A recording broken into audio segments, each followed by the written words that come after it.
Ma'am, are you all right? MC hurried to a middle-aged woman who fell on the floor of the subway station, papers from her briefcase scattered like confetti. He shielded her from the stampeding masses that didn't care if they'd trample someone in their haste to save themselves. Can you stand up? Her answer was a groan of pain. She didn't trip because of the water from the activated fire sprinklers as he had assumed. It was the tendrils from a multi-eyeballed bulbous creature several feet away that had wrapped around her legs, their coating of tiny spikes sinking into her skin and drawing blood. That thing's still alive. MC had fried the monster's beach ball-sized body a few moments ago, but it seemed he mistakenly thought it dead. Its branching tentacles grabbed burnt monster carcasses as well as people running past it, drawing them to its body to feed on them and heal itself. This isn't good. He tore the fleshy limbs binding the woman and helped her up. Your wounds. Can you still run? Thank you so, oh my God, the woman exclaimed. The black ski mask he wore didn't exactly present a good impression on people. Please don't rob me. I'm not going to, MC started to say, but she recoiled from him and limped to the stairs, trying to keep up with the crowd jostling her. Hurt you, he finished. Ah, never mind. Hopefully, she could ride the train. He doubted she'd get far trudging down the tunnels with her injuries.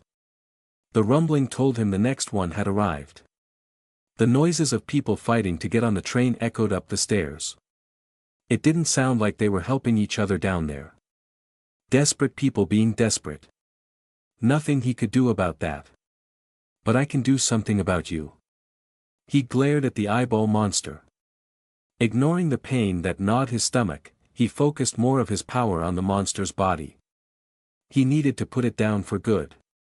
Despite lacking a visible mouth, the monster shrieked in pain as it began to smolder. It released the people it captured. They all ran past without batting an eye at him. Patches of the diarrhea-colored membrane that covered the monster's body blackened from the extreme heat. It crackled like pork skin roasted in the oven. The bubbles burst, and the foul black blood that came out boiled and evaporated. Small flames sprouted all over the eyeball monster's body, growing until it became a bonfire that reached the ceiling. A shower from the fire sprinkler right above tried to beat back the flames. MC kept the heat going. The monster withered amid the blaze and steam. And MC fell to his knees. Bitter bile and salty blood rose from the back of his throat.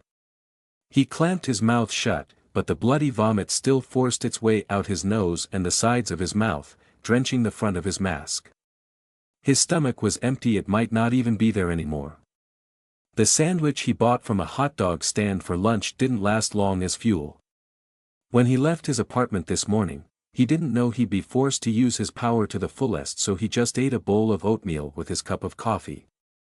He and Rio were supposed to be on a boring and uneventful reconnaissance mission. He didn't even bring an emergency energy bar to snack on. Big mistake.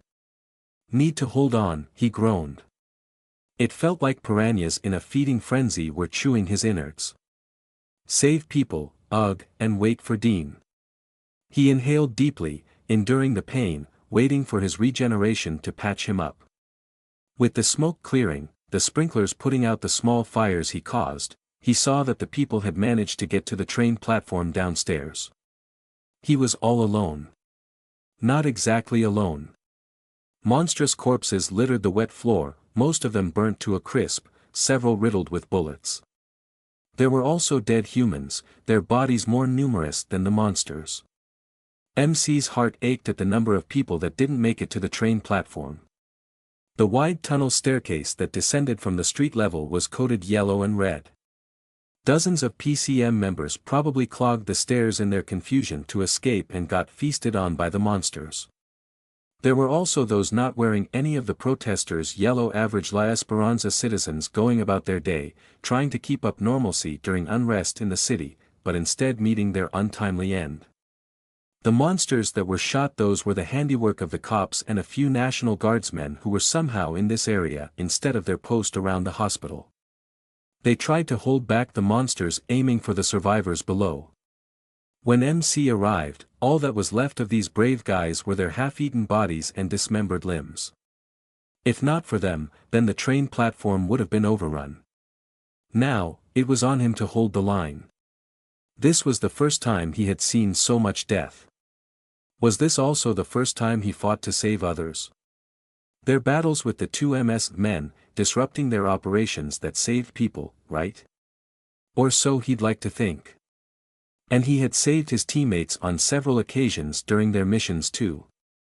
This was different. He felt like he was a hero. If he let these monsters get past him, many innocent people would die. Rio, who was in a summoning trance inside a small room full of dusty electronics downstairs, would also be in trouble. I guess I should continue calling him Oberon. They were still on a mission after all. Although what exactly was their mission now? Mission not to die. MC had a grimace on his face as he shuffled to a nearby headless body. He recalled all the persuading he did to get Obey to summon Blubber. Obey was going to be pissed that he was here instead of standing guard outside the door of the electrical room as he promised. But he couldn't freely fight in that cramped train platform. He'd just be a danger to the people there. The moment Blubber zipped away to look for Dean, MC also left his post. Better head off the monsters as they came down. He'd just apologize later when they all got out of this alive. I'm sure Obey will understand. MC bent down, angling himself away from the view of the security camera he spotted earlier and removed his dirty mask. He wiped his mouth with his shirt as he examined the body in front of him. The sight of the mangled corpse didn't affect him anymore. The smell of dried vomit and blood around his mouth did make him want to puke again. There was going to be plenty more puking later if he continued to use his power. Not that he had much of a choice. Just relying on brute super strength to fight was going nowhere. Their enemies were no Adumbri. Yet, in some ways, they were more annoying to deal with. He didn't know how to quickly kill them. Even if he removed their heads, they just kept going. And they were also eating each other to recover, with some merging and turning to new monsters. He had to use his power and barbecue these monsters to quickly get rid of them wholesale. Blubber could also quickly shred them to scraps of flesh. If it was just escaping from this mess, there would have been no problem. He could easily do it without using his power. However, every second these bastards roamed freely meant more innocent people were going to die. After uttering a quick apology and prayer for the dead guy, he tore large swathes off his sports jacket and wrapped it around his head, fashioning a sort of full head mask. The ground rumbled again. The next train. They were lucky the monsters hadn't penetrated down the next subway station at Hollister Street. The ground continued to slightly shake. The train should have already stopped. A large group of people came down the stairs from the streets above. They were screaming, shoving each other in their panic. It wasn't them causing the small quake. A man-sized pincher claw like that of a lobster's appeared and grabbed at the panicked pack. The last person pushed the others out of the way and ended up getting caught. The owner of the claw forced its way down the subway station stairs. A massive head with a decaying human face crying in anguish emerged, filling up the whole tunnel staircase. Its giant centipede body followed. MC clenched his teeth. He couldn't do anything to help the one who was caught. There was a decision to be made here. And he chose to start gathering heat inside the monster's head, focusing his entire attention on it instead of trying to save individuals. Sorry, for all the people that were going to die here. The priority was to kill this monster. If it reached the train platform. Just then, from the corner of his eyes that were focused on frying the colossal monster, he noticed the person caught in between the monster's claws throw something red into its gaping mouth. As if that person still surviving wasn't enough of a surprise, he then pried open the claws and escaped the monster's grip. Is that? MC whispered. A woman, not a man. Her covered face threw him off at first.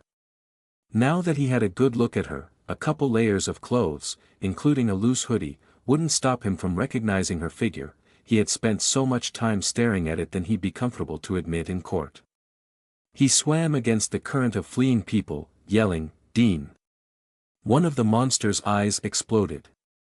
Dean expertly avoided the waves of black blood that gushed forth. A flash of red flew out the deflating eyeball and then burrowed into the other. "Blubber!" MC called out. If that was blubber, then this was certainly Dean. Oberon found her. "Good job." The monster thrashed in pain. The tunnel staircase was collapsing. MC held his arms open. Dean was running towards him. Their eyes met. It was her wondrous pale gray eyes that seemed to shine like diamonds. "It's really you," he said. She ducked under his expectant arms and tugged at the back of his shirt, pulling him along. "Run!" A stack of bricks dislodged. From the ceiling by all the shaking fell where he stood a split second before. He stared at them as he ran backward, dragged by Dean. He kind of wished those bricks fell on him and gave him amnesia so he'd forget about that embarrassing attempt at a hug. "Remind me again why we're running to the hospital and not away from it." Rio Hinode yelled at the backs of Everett and Dean. "We were there earlier, and I can say that it's a sucky place to be." The two continued running. This was the 5th time he asked them the same question, and, by now, he was just pestering them with it because they were all heading to their deaths. He and Everett already had a good thing going with their genius plan to escape via the subway. The dumb monsters were focused on their human buffet above ground. But then Everett ruined it with his whole protect the subway so others can't escape bullshit. And now, it was Dean's turn to cook up something to get them killed. After the three of them met up, Dean explained how she got there. She was hanging out at City Hall because of some political fancy pants event with her sister when she saw some suspicious people who joined the protesters rallying on the streets. Her story wasn't clear, but one thing led to another and she trailed them all the way to Marshall Avenue. Rio couldn't understand how she just suddenly decided to follow some random guys for several blocks just because of a feeling. If it were him, even if there was concrete evidence of a Dunbury shenanigans, he wouldn't be bothered to move his ass. It turned out that Dean's stupid feeling was right. Those suspicious people she followed were connected to the 2MS. She overheard their plans for another attack like what happened to Aaron's condo to trigger a seeding outbreak. Rio argued that shit like that didn't just happen. Many terrorist groups in the past tried to use all sorts of terror attacks to cause seeding outbreaks, and nothing came of it. Just because people were stressed and scared didn't mean one of them would answer the Dunbury toll-free hotline. Dean countered at the suspicious experiments with the hospital patients were supposedly the special ingredient of the 2MS recipe that could make this work. And that was how she forced them to go back to the hospital. To be fair, she didn't actually force them to follow her. They did have a vote. A vote that was more of a sham than the presidential elections. Dean was obviously up for it. That meant the love-struck Everett would be too. Rio tried to guilt-trip Everett into siding with him, bringing up the broken promise of guarding the electrical room door. Normally, that would be enough to persuade Everett, not this time. It was dick over friendship now. He knew Everett went upstairs mainly to wait for Dean, and he begrudgingly couldn't blame him. The power of Boner was too strong. Those two idiots tag-teamed to pressure Rio for a unanimous vote with their talks of bravery and not being a coward in the face of death. There was a huge difference between being a coward and not wanting to die. Any sane person knew that. Unfortunately, Rio was stuck with two insane people who thought otherwise. And he just couldn't live with himself if he let the two of them go and be suicidal heroes.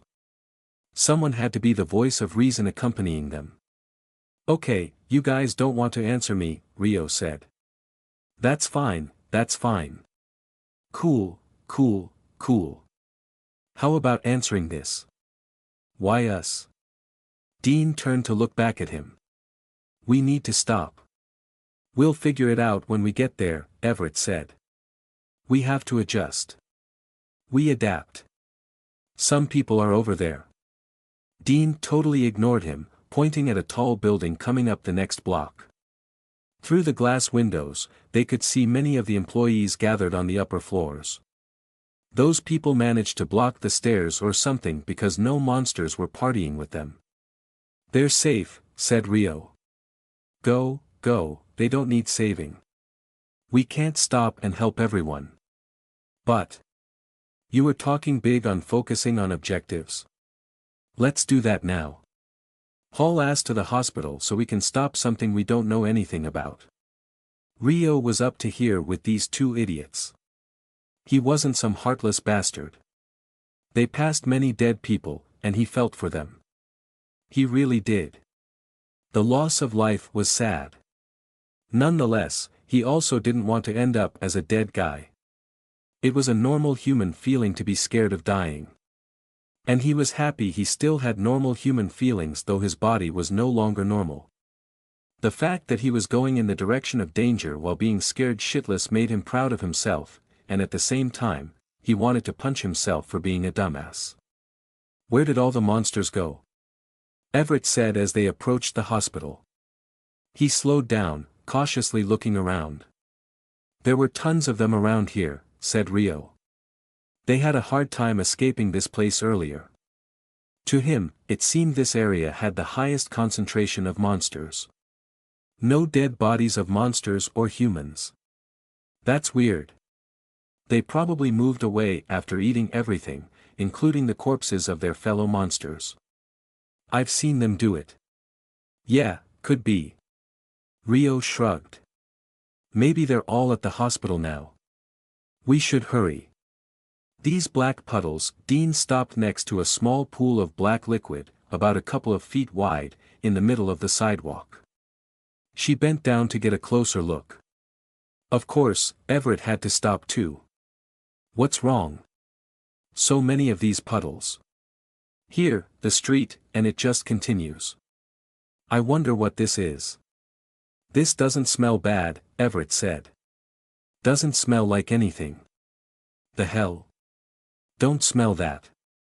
He pointed at the wall beside them. Look, red human blood. He pointed at the black puddle. Black monster blood. Veneer. Or that was what Rio assumed Dean said because she spoke barely above a whisper. Huh?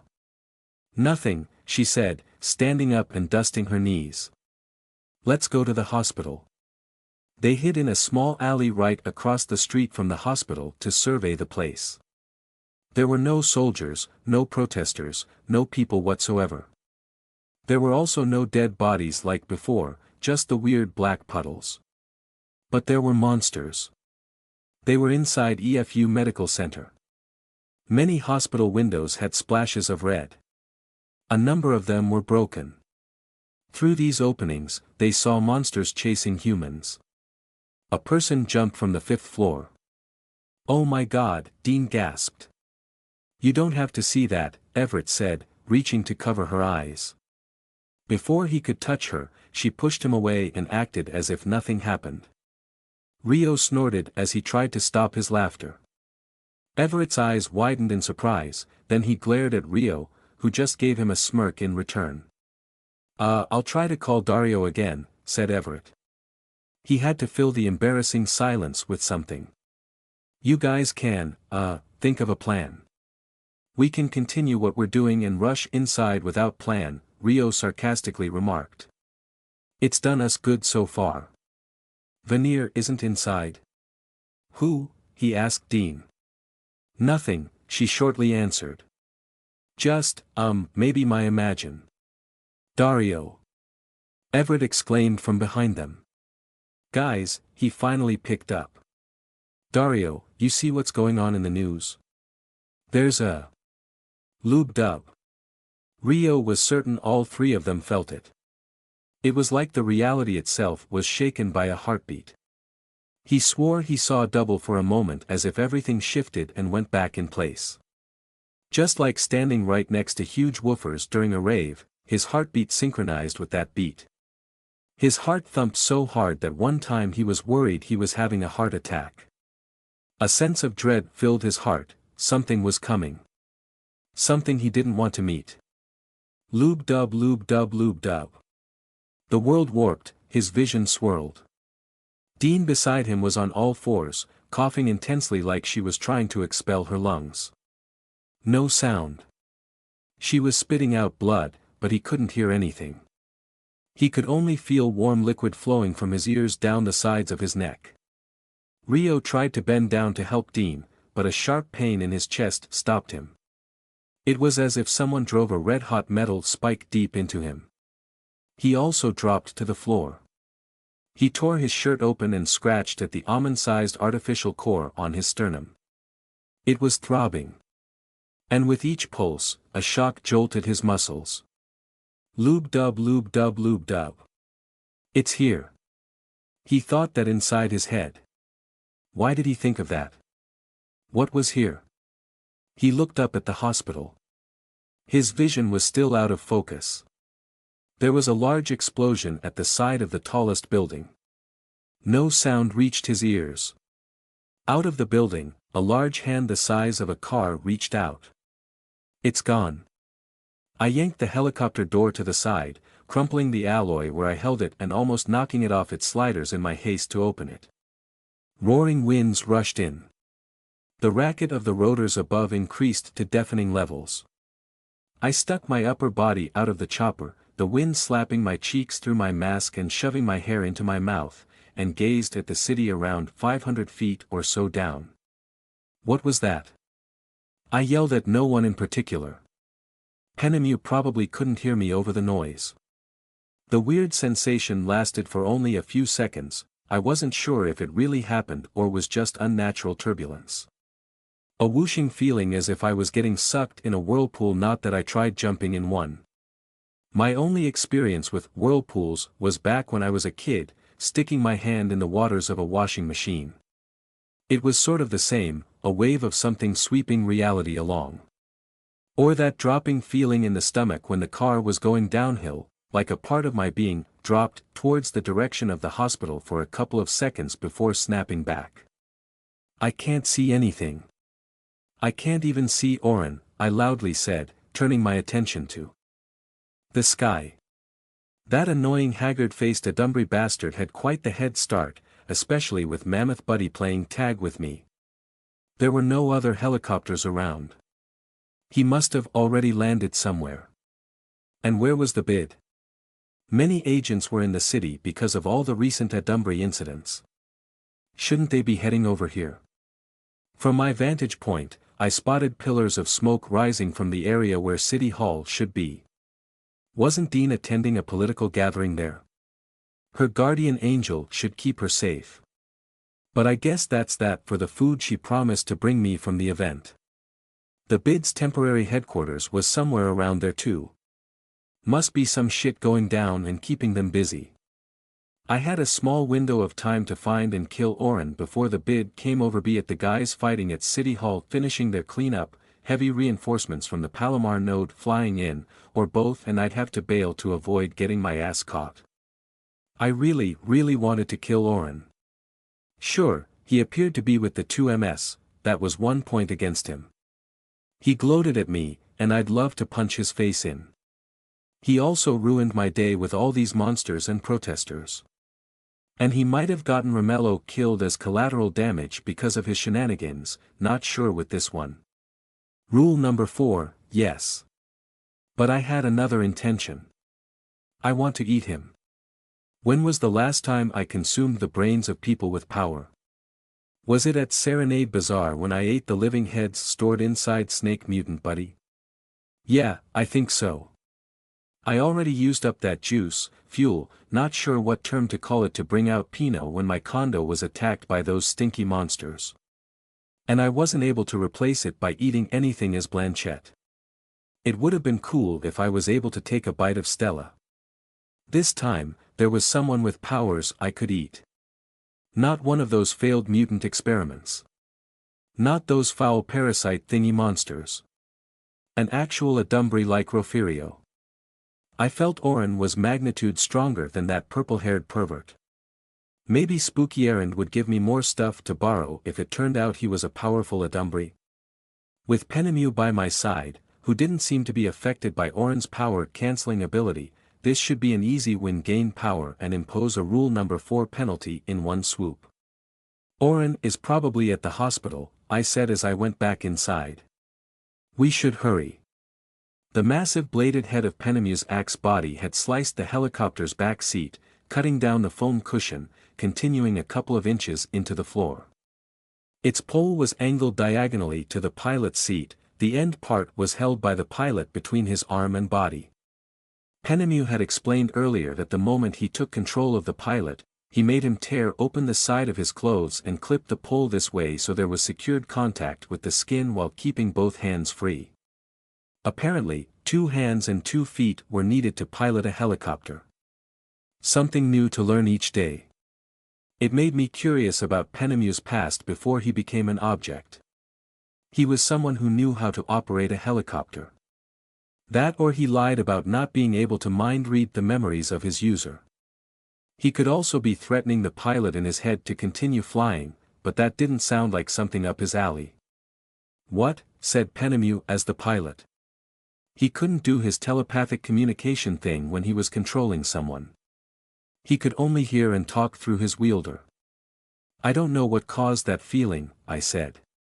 And I can't find Oren. Did see it? It bridge cut of. The noise was too much. Couldn't hear shit. I pulled the door back shut. It was still noisy but just a bit louder than the blender I used to have in my kitchen, so it was more tolerable. Poor blender that was lost during the collapse of my condominium building. I made a lot of smoothies with it.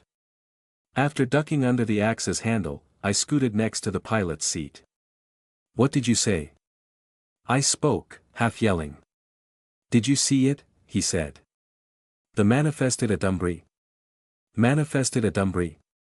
Oren did mention something about that.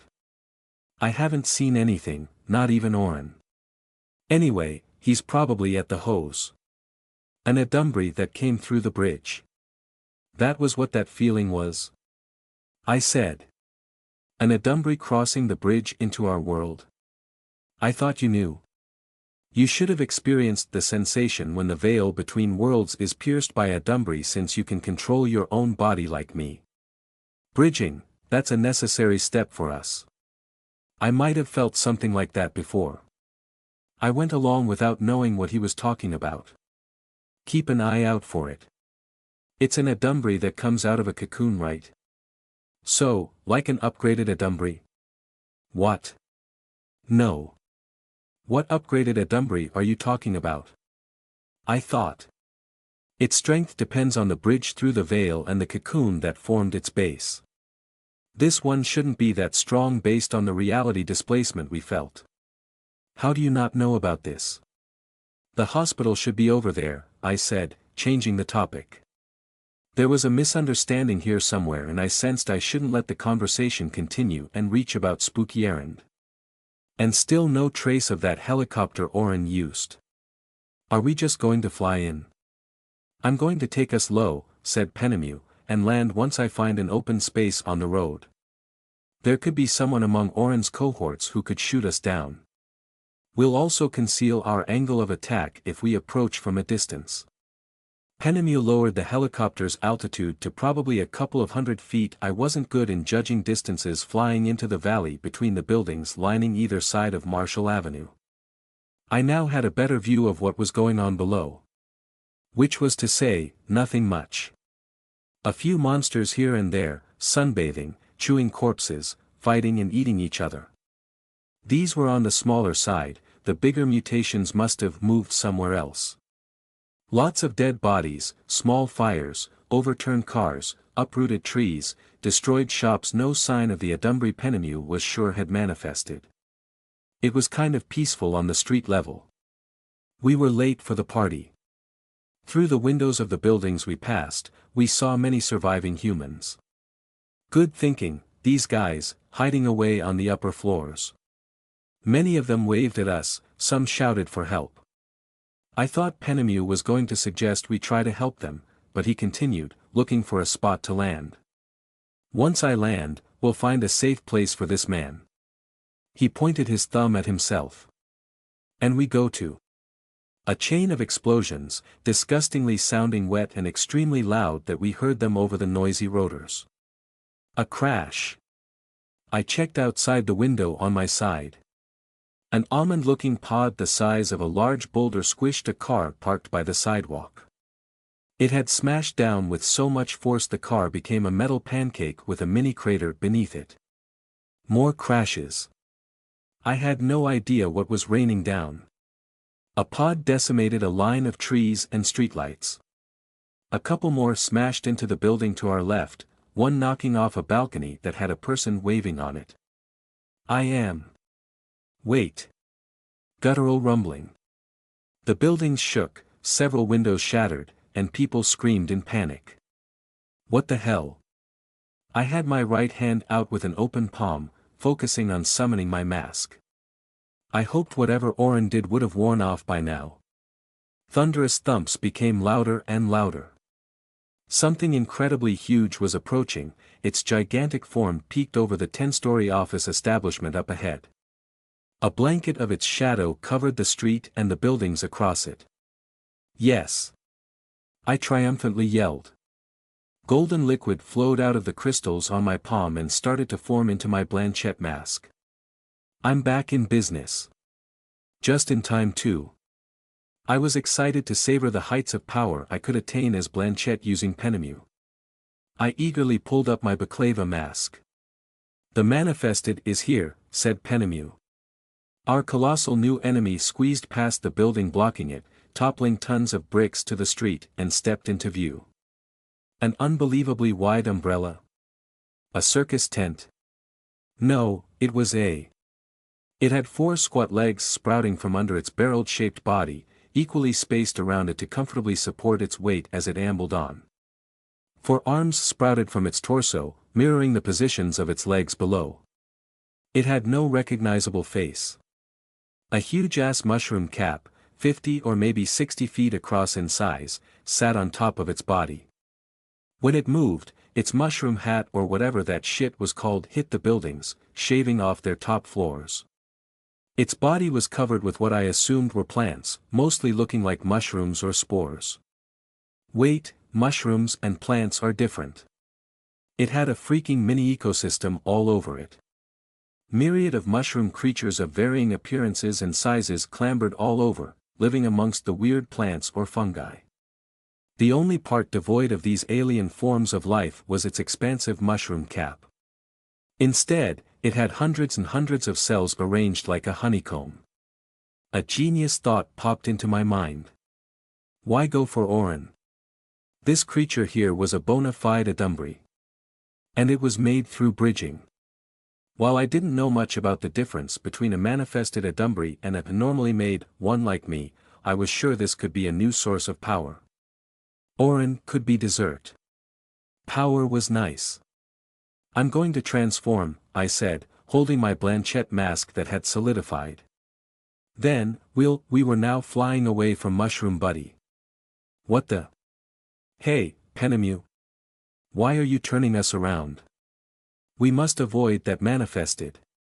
Why? We should kill it. Are you out of your mind? I've been in your mind, so the answer is yes, Penemu replied, breaking his even demeanor and showing some sass I didn't realize he had in him. We'll leave the manifested to the bid. Our focus should be finding Oren Cohen and stopping any other plans he has. My food. Many will die back there. It controlled those people on the street. The ones inside the buildings are trapped.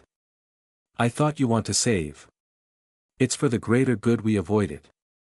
He turned to me, or rather the pilot did, with an incredulous expression.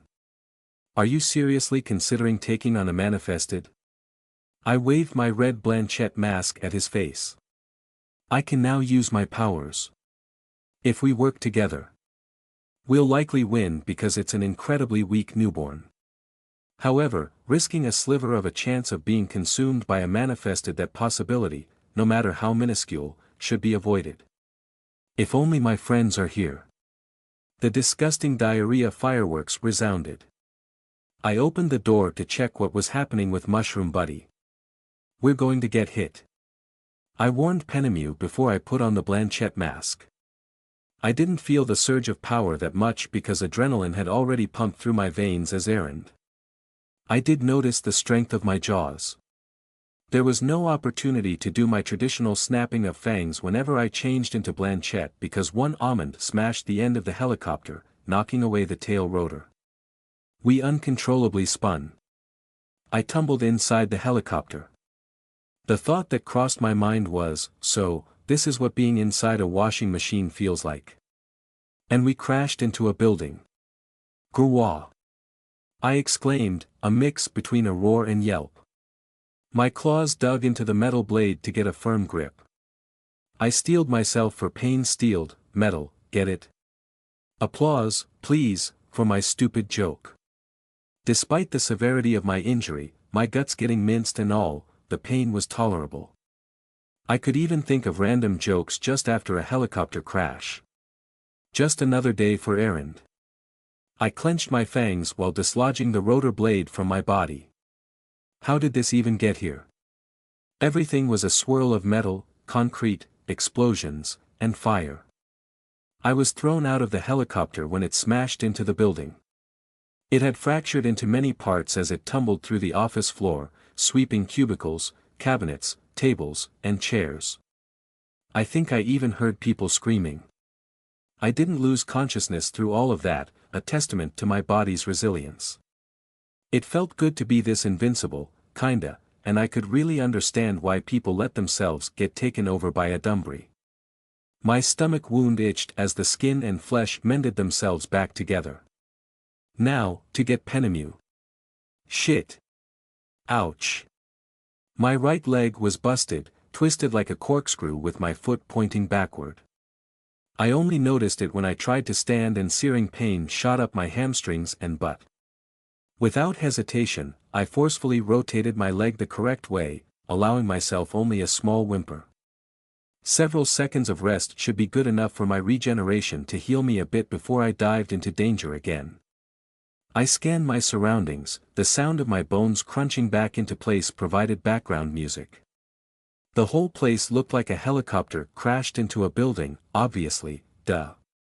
So, where was Penemu then? I gingerly put weight on my right leg. The pain was bearable. Time to dig out a stupid axe. I scrunched my snout as I made my way to the smoking helicopter. Smell of humans? Yep, that was definitely humans, different from the dead pilot. It wasn't body odor. I couldn't really put the smell in words. Like I could recognize the smell of cooked chicken or pork in my cute errand body, I could also tell these were humans with Blanchette's keen sense of smell. My ears prickled. Rattling noises, sobbing, chattering teeth. Hiding humans, scared office workers. One was under a table 20 feet away, another inside a cabinet somewhere behind me. I ignored them and started digging through the wreckage. Penemu should be inside unless he also got thrown out like me. He was fairly large. Rio could have squeezed a joke out of this, so it should have been easy to find him. However, after tearing off the metal sheets that covered the helicopter's frame, exposing its insides, he wasn't there. He couldn't have been broken apart by the crash because he seemed to be tough as hell, and I didn't spot any of his parts. The broken window walls. Huh. A peculiar odor mixed with a human's put me on guard. Not the disgusting stench of the parasite monsters, I'd recognize that vomit-inducing smell instantly. This new one was different but not completely unfamiliar. Earthy, kind of funky, slightly fatty meat smell. It was at the tip of my tongue or snout. It irritated me that I couldn't pinpoint it. Whatever this creature was, it was approaching fast. From the sound of its footsteps, it likely had 2 feet and about a human's weight. A couple of others like it were coming. The first one was almost here. It barged through the entrance at the far left corner of the office space, popping the door off its hinges. A human. Some random office worker wearing a rumpled dress shirt and tie. It would have been great if it stopped at that. The biggest mumps I had ever seen was on this man's neck. It was almost as big as his head, and it was still growing. And from the bulge that was threatening to burst, sickeningly mutated mushrooms sprouted, climbing up to the top of his head. Rorg. I rolled my eyes and threw up my clawed hands. Oh, come on. A mushroom man?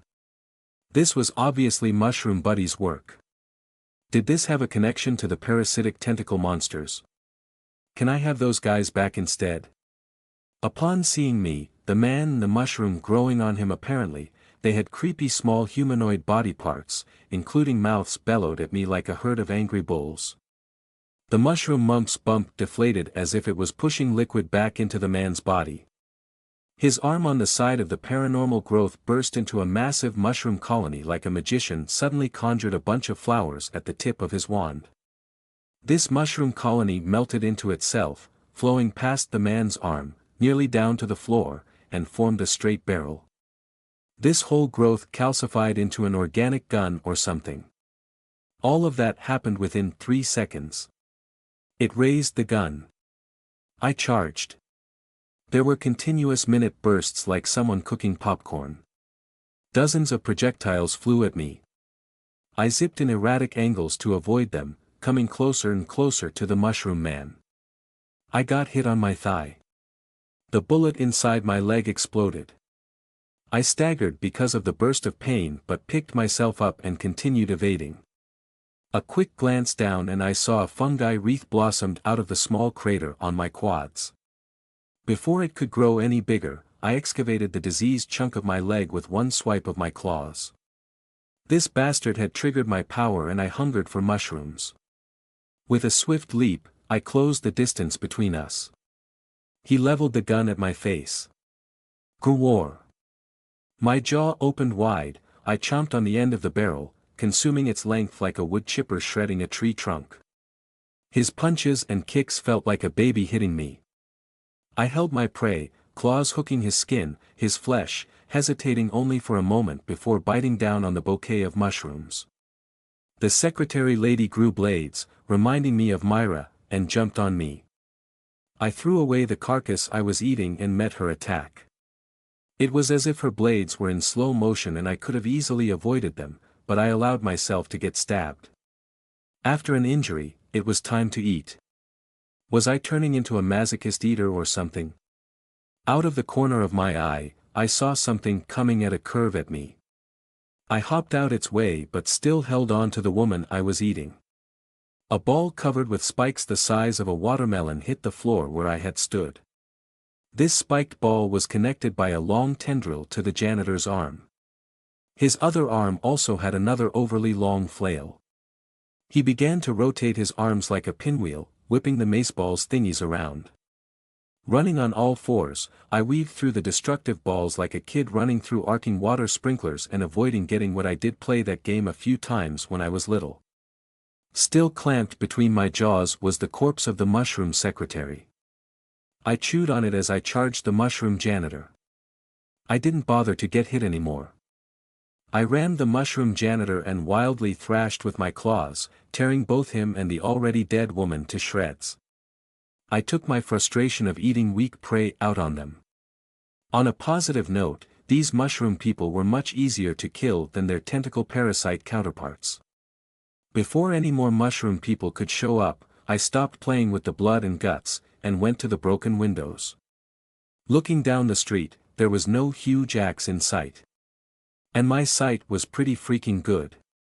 I could count how many tentacles are on the zombie monster beside the overturned red sedan, how many eyes the rolling flesh heap had, weird things to count, but I could do it. I stuck my head outside and looked to the right, checking if Giant Mushroom Buddy was still chasing after us. Apparently, it had turned around or not. I wasn't sure which way it faced because it didn't have a face and an actual front side. But it was walking away, going up the northern part of Marshall Avenue followed by its mushroom people army. Mushroom Buddy released another volley of its giant almond pods up in the sky. Several rained down in the area around me, one of them landing on the street right below and crushing a couple of tentacle zombies.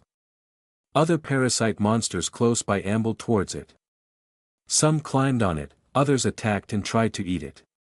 I curiously stared, wondering what would happen. Cracks ran down the length of the pod as it began to open with an ominous hiss that I could pick up from my height. It released orange smoke, the same as the haze around Mushroom Buddy, enveloping the parasite monsters around it. So that's how it spreads. Patches of mushroom colonies instantly bloomed on the bodies of the monsters. Those controlled by the parasites had a new master. This is a huge problem, I thought as a realization came to me. The parasite monsters were finite. Yes, they were numerous, but their numbers depended on how many parasites were available to latch onto human hosts. They didn't multiply. Actually, many of them combined with each other. I bet, between attacking my condo and this huge monster army wreaking havoc in this part of the city, the two MS had nearly depleted their parasite inventory. The mushroom people, on the other hand, spread and multiplied, turning everyone into creatures like them. If Mushroom Buddy continued with its almond pod meteor shower, it could slowly take over the city. Which was bad. I live in this city.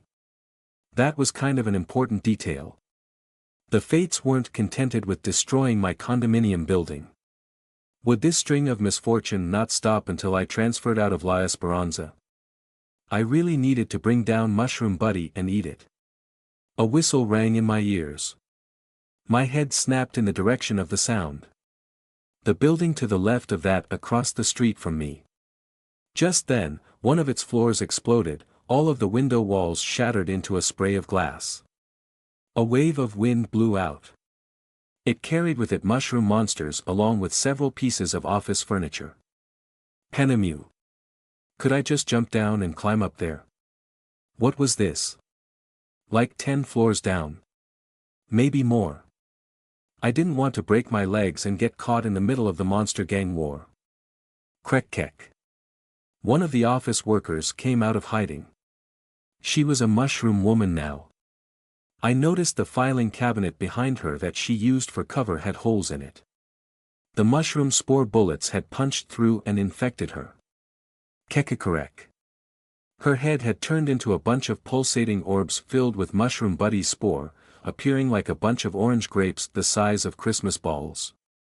This was the first time I encountered a mushroom person with this form, but I already knew what was coming. The orange grapes that bubbled to greater sizes confirmed my suspicions. Jump out it is. Boom. A cloud of spores threatened to engulf me, but I was already falling down the building. My hoodie fluttered, my hair whipped wildly. The pavement below rushed to give a warm welcome of hard concrete. This is going to hurt. I landed on my feet. The pavement cracked. My left ankle broke. I went down on my knees with a grimace because of the pain. Several of the monsters fighting each other noticed me and decided they wanted me instead. I crawled forward as fast as I could, careful not to put pressure on my injured leg until it could regenerate back. I didn't bother fighting the monsters. I kept low and zigzagged across the road to elude them. They tried to stop me, diving at me, trying to tackle me like I had the football and going to the end zone, something like that. I didn't know how football worked. I reached Penemu's building and leaped on its wall before the monsters could blink. Maybe some of them did, I didn't check, someone had to take me to court for that. Most of these monsters didn't even have eyes. Penemu. I called out as I climbed up the walls of the building. Or that was what I wanted to say to prevent him from going away, but what came out was, Gruor. I thought with all my might. Penemu. But this also shouldn't work if somebody held him. I just hoped he was still there when I arrived. A few seconds later and I reached the floor with the blown-out window walls. Penemu was in the hands of a man in an expensive business suit. Several chopped-up mushroom people were strewn at his feet. He directed a group of frightened employees to safety, but they were understandably hesitant to follow their boss wielding a humongous lollipop axe. The employees saw me and ran away screaming, accomplishing what Penemu had a hard time doing. I extended my right arm at him with an open palm. He got the message and threw the axe at me through himself, to be more accurate. Penemu landed beside me and I immediately grabbed him. If we don't stop the giant mushroom, I told him in my head, it's going to turn people into those. I pointed at the mushroom people he killed. I already told you we should stay clear of the manifested. And it's suspicious that you suddenly care for people. Are you going to read my mind now? It wasn't like I could hide my thoughts from Penemu. The moment Mushroom Buddy came up in my head, the thoughts of consuming it surfaced. We need to find Orin. The bid will take care of the manifested. What is this about eating? What? I considered separating from him. I was about to suggest it when his sudden pause surprised me. Hey! What are you doing? I could feel him rummaging through my head. I'm going to throw his presence disappeared. Penemu. Adumbri. Blades of winds engulfed me. Pain. Immense pain. You deceived me, he blasted in my head. The Adumbri within you is still awake. The lollipop axe slid across the floor, its oversized head jutting through the opening of a shattered glass window wall. I didn't specifically aim to chuck it out, I just desperately threw it in a random direction and hoped no one else was nearby to pick it up. A familiar hunger erupted from deep inside me. Hunger and rage replaced the agony racking my body. Rapid regeneration rushed to stitch my body back together, furious power spread as muscles, tendons, and bones reconnected, my fangs and claws lengthened. I salivated in anticipation. The hunt was on. But my prey was going to get away. That axe teetered on the edge of the floor, the weight of its bladed end threatening to pull the rest of it out the window. I half squirmed, half crawled over the floor to reach the axe like a mud skipper on land having a seizure while trailing copious amounts of blood. Don't come near me, Adumbri. I know you're there. I hastened my pace. I wasn't going to make it. The moment I made contact with any part of the axe, I'd certainly plunge into a meat grinder again. No way to eat it without my mouth and teeth touching it unless I figured out how to telepathically chew something. And I didn't think it was also possible to finish eating Penemu before I died. Or maybe I could. Whoa. Gravity decided for me, pulling Penemu down to the street far below. I shrugged. Oh well, not like I was confident my teeth could bite through that axe anyway. After managing to sit up, I considered why Penemu attacked me. I kept my newly regenerated ears, which Penemu snipped off earlier, peeled for any whistling sound. Nothing. Only noises from the monster gang war. Sensing no attacks coming up, I carefully peeked over the edge. A bunch of monster corpses speckled the sidewalk below. Both mushroom and parasite monsters scattered whichever which way. I turned my head right, following the trail of carnage. There. A tentacle zombie monster with mushrooms growing on its back and shoulders shuffled to the next block, its right hand grasped the handle of a giant lollipop axe with creepy carvings, dragging the heavy and unwieldy blade across the pavement. That answered the question of who could use it. I suspected that even animals, like a dog or something, also could, although that'll be awkward. I was lucky Penemu didn't come back up while I was recuperating. He was really serious in avoiding Giant Mushroom Buddy, heading the opposite end of Marshall Avenue. He could also be avoiding me. Or Spooky Errand maybe. I wondered what he'd seen inside me that set him off like that. Mental note, ask Spooky Errand about it the next time we meet. Seeing Penemu, the feral hunger welled up once again. I gnashed my teeth in anticipation, but at the same time, I tried to suppress my appetite. If I fought Penemu and won, I still couldn't eat his body. And he'd just call more monsters to wield him. So, what was the point? A useless risk and a massive waste of time better spent going after Mushroom Buddy. I buried my claws into the floor to stop myself from jumping down the building and chasing after the stupid axe. I'll eat him, rule number 4 and all, but not now. I slammed my head on the floor to knock some sense into me and shoo away my cravings. I still sorely needed to feed after what I'd gone through. I sniffed the air. That smell. Creak keek. Guaf. Roro hua. A bunch of mushroom people showed up, wielding an assortment of organic weapons made from hardened mushroom sludge. I grinned with my growing fangs crowding my snout. Fate was finally turning to my side, serving me a silver platter of fresh provisions. Their clothes looked familiar. Granted, they wore generic formal attire for work, so I might be imagining shit, but were they the employees Penemu protected earlier? Their faces were messed up by mushroom spore posies. But they did smell familiar. So much for Penemu's hard work. Serves him right for cutting me. These people must have run into an almond spore pod that infected them. As they say, one man's misfortune is another man's fortune, or in this case, woman, me. Not sure if that was an actual saying, but I'd leave that question for later because it was time to eat. Invigorated by a quick snack of about 20-odd people, I chased after Mushroom Buddy. I mostly just ate their heads and the shrieking mushroom spore folk growing on them, not bothering to finish the feast because they didn't provide much power. Still, they did fully restore my body, and more. My limbs lengthened, muscles bulged out.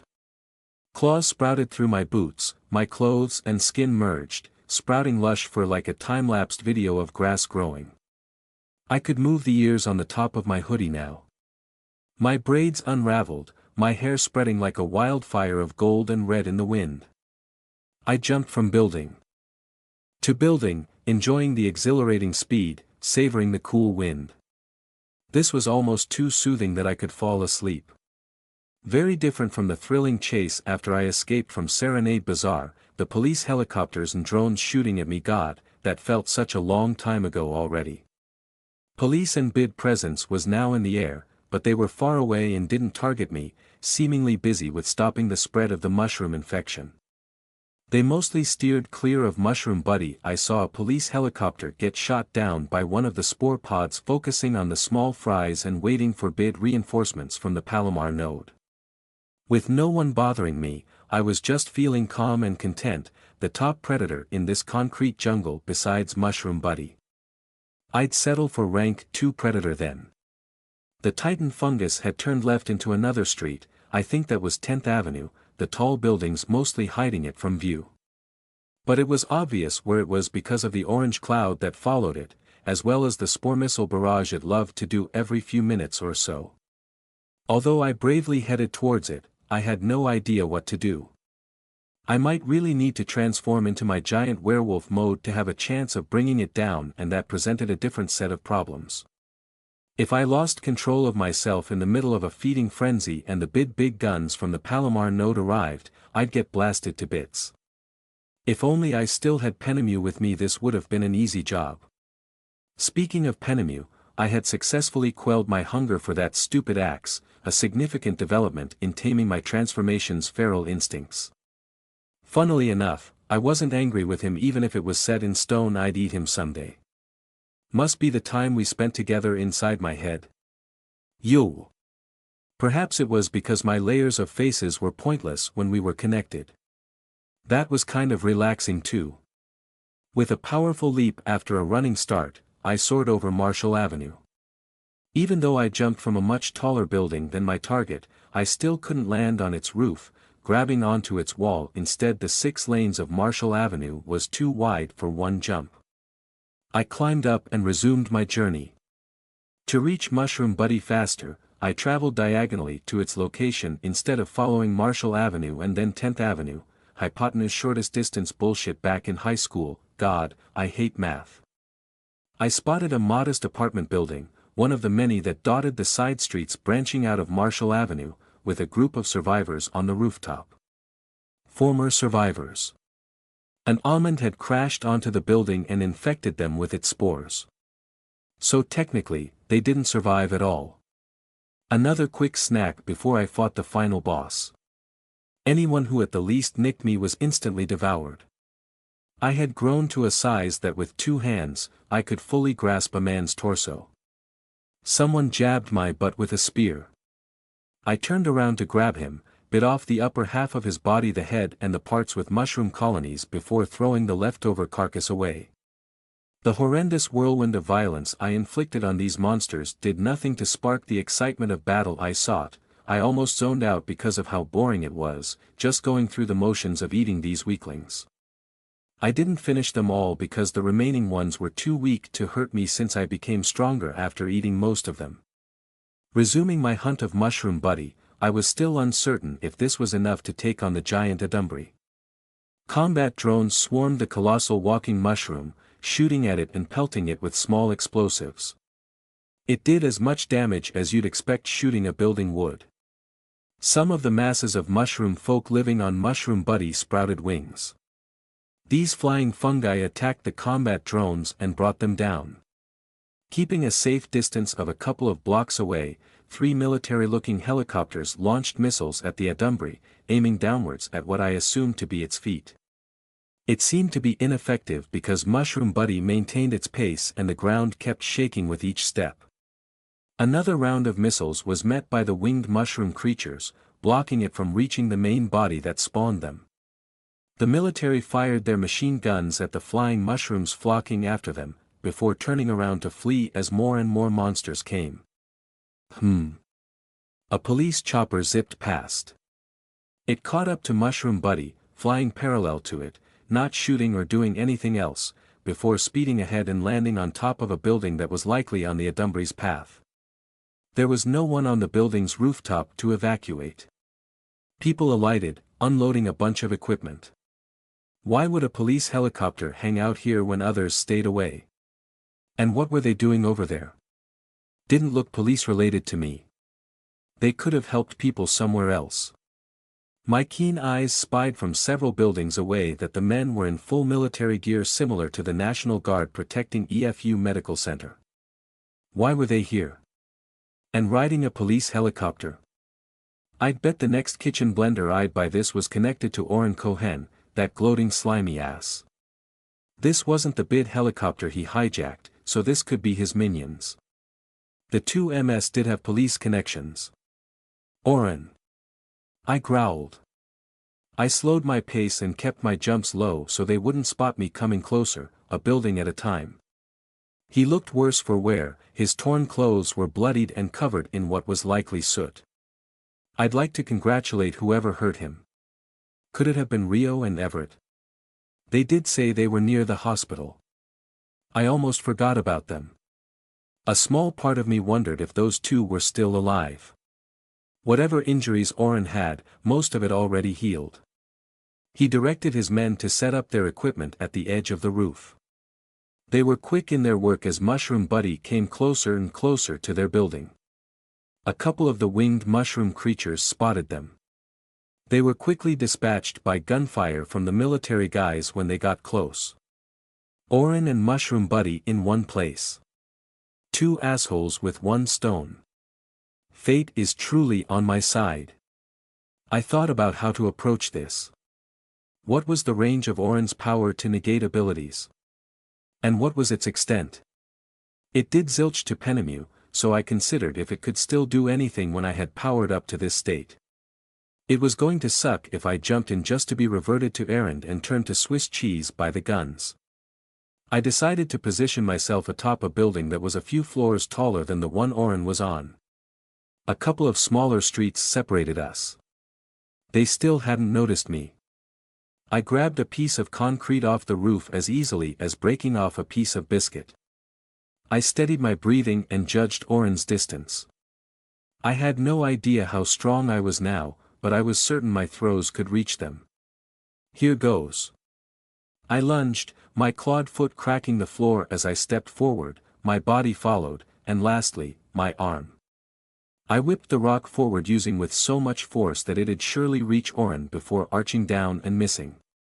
The rock zoomed across the air and was about to hit its target.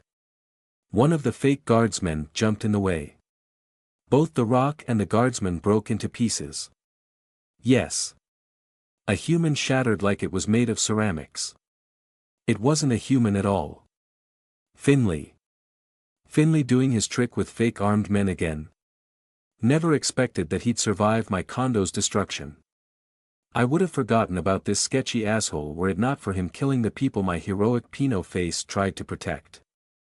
The last I'd seen of him and his brother, Calder, was when we had a truce, and they taught me how to mess with Stella's stupid metal box controller before abandoning her.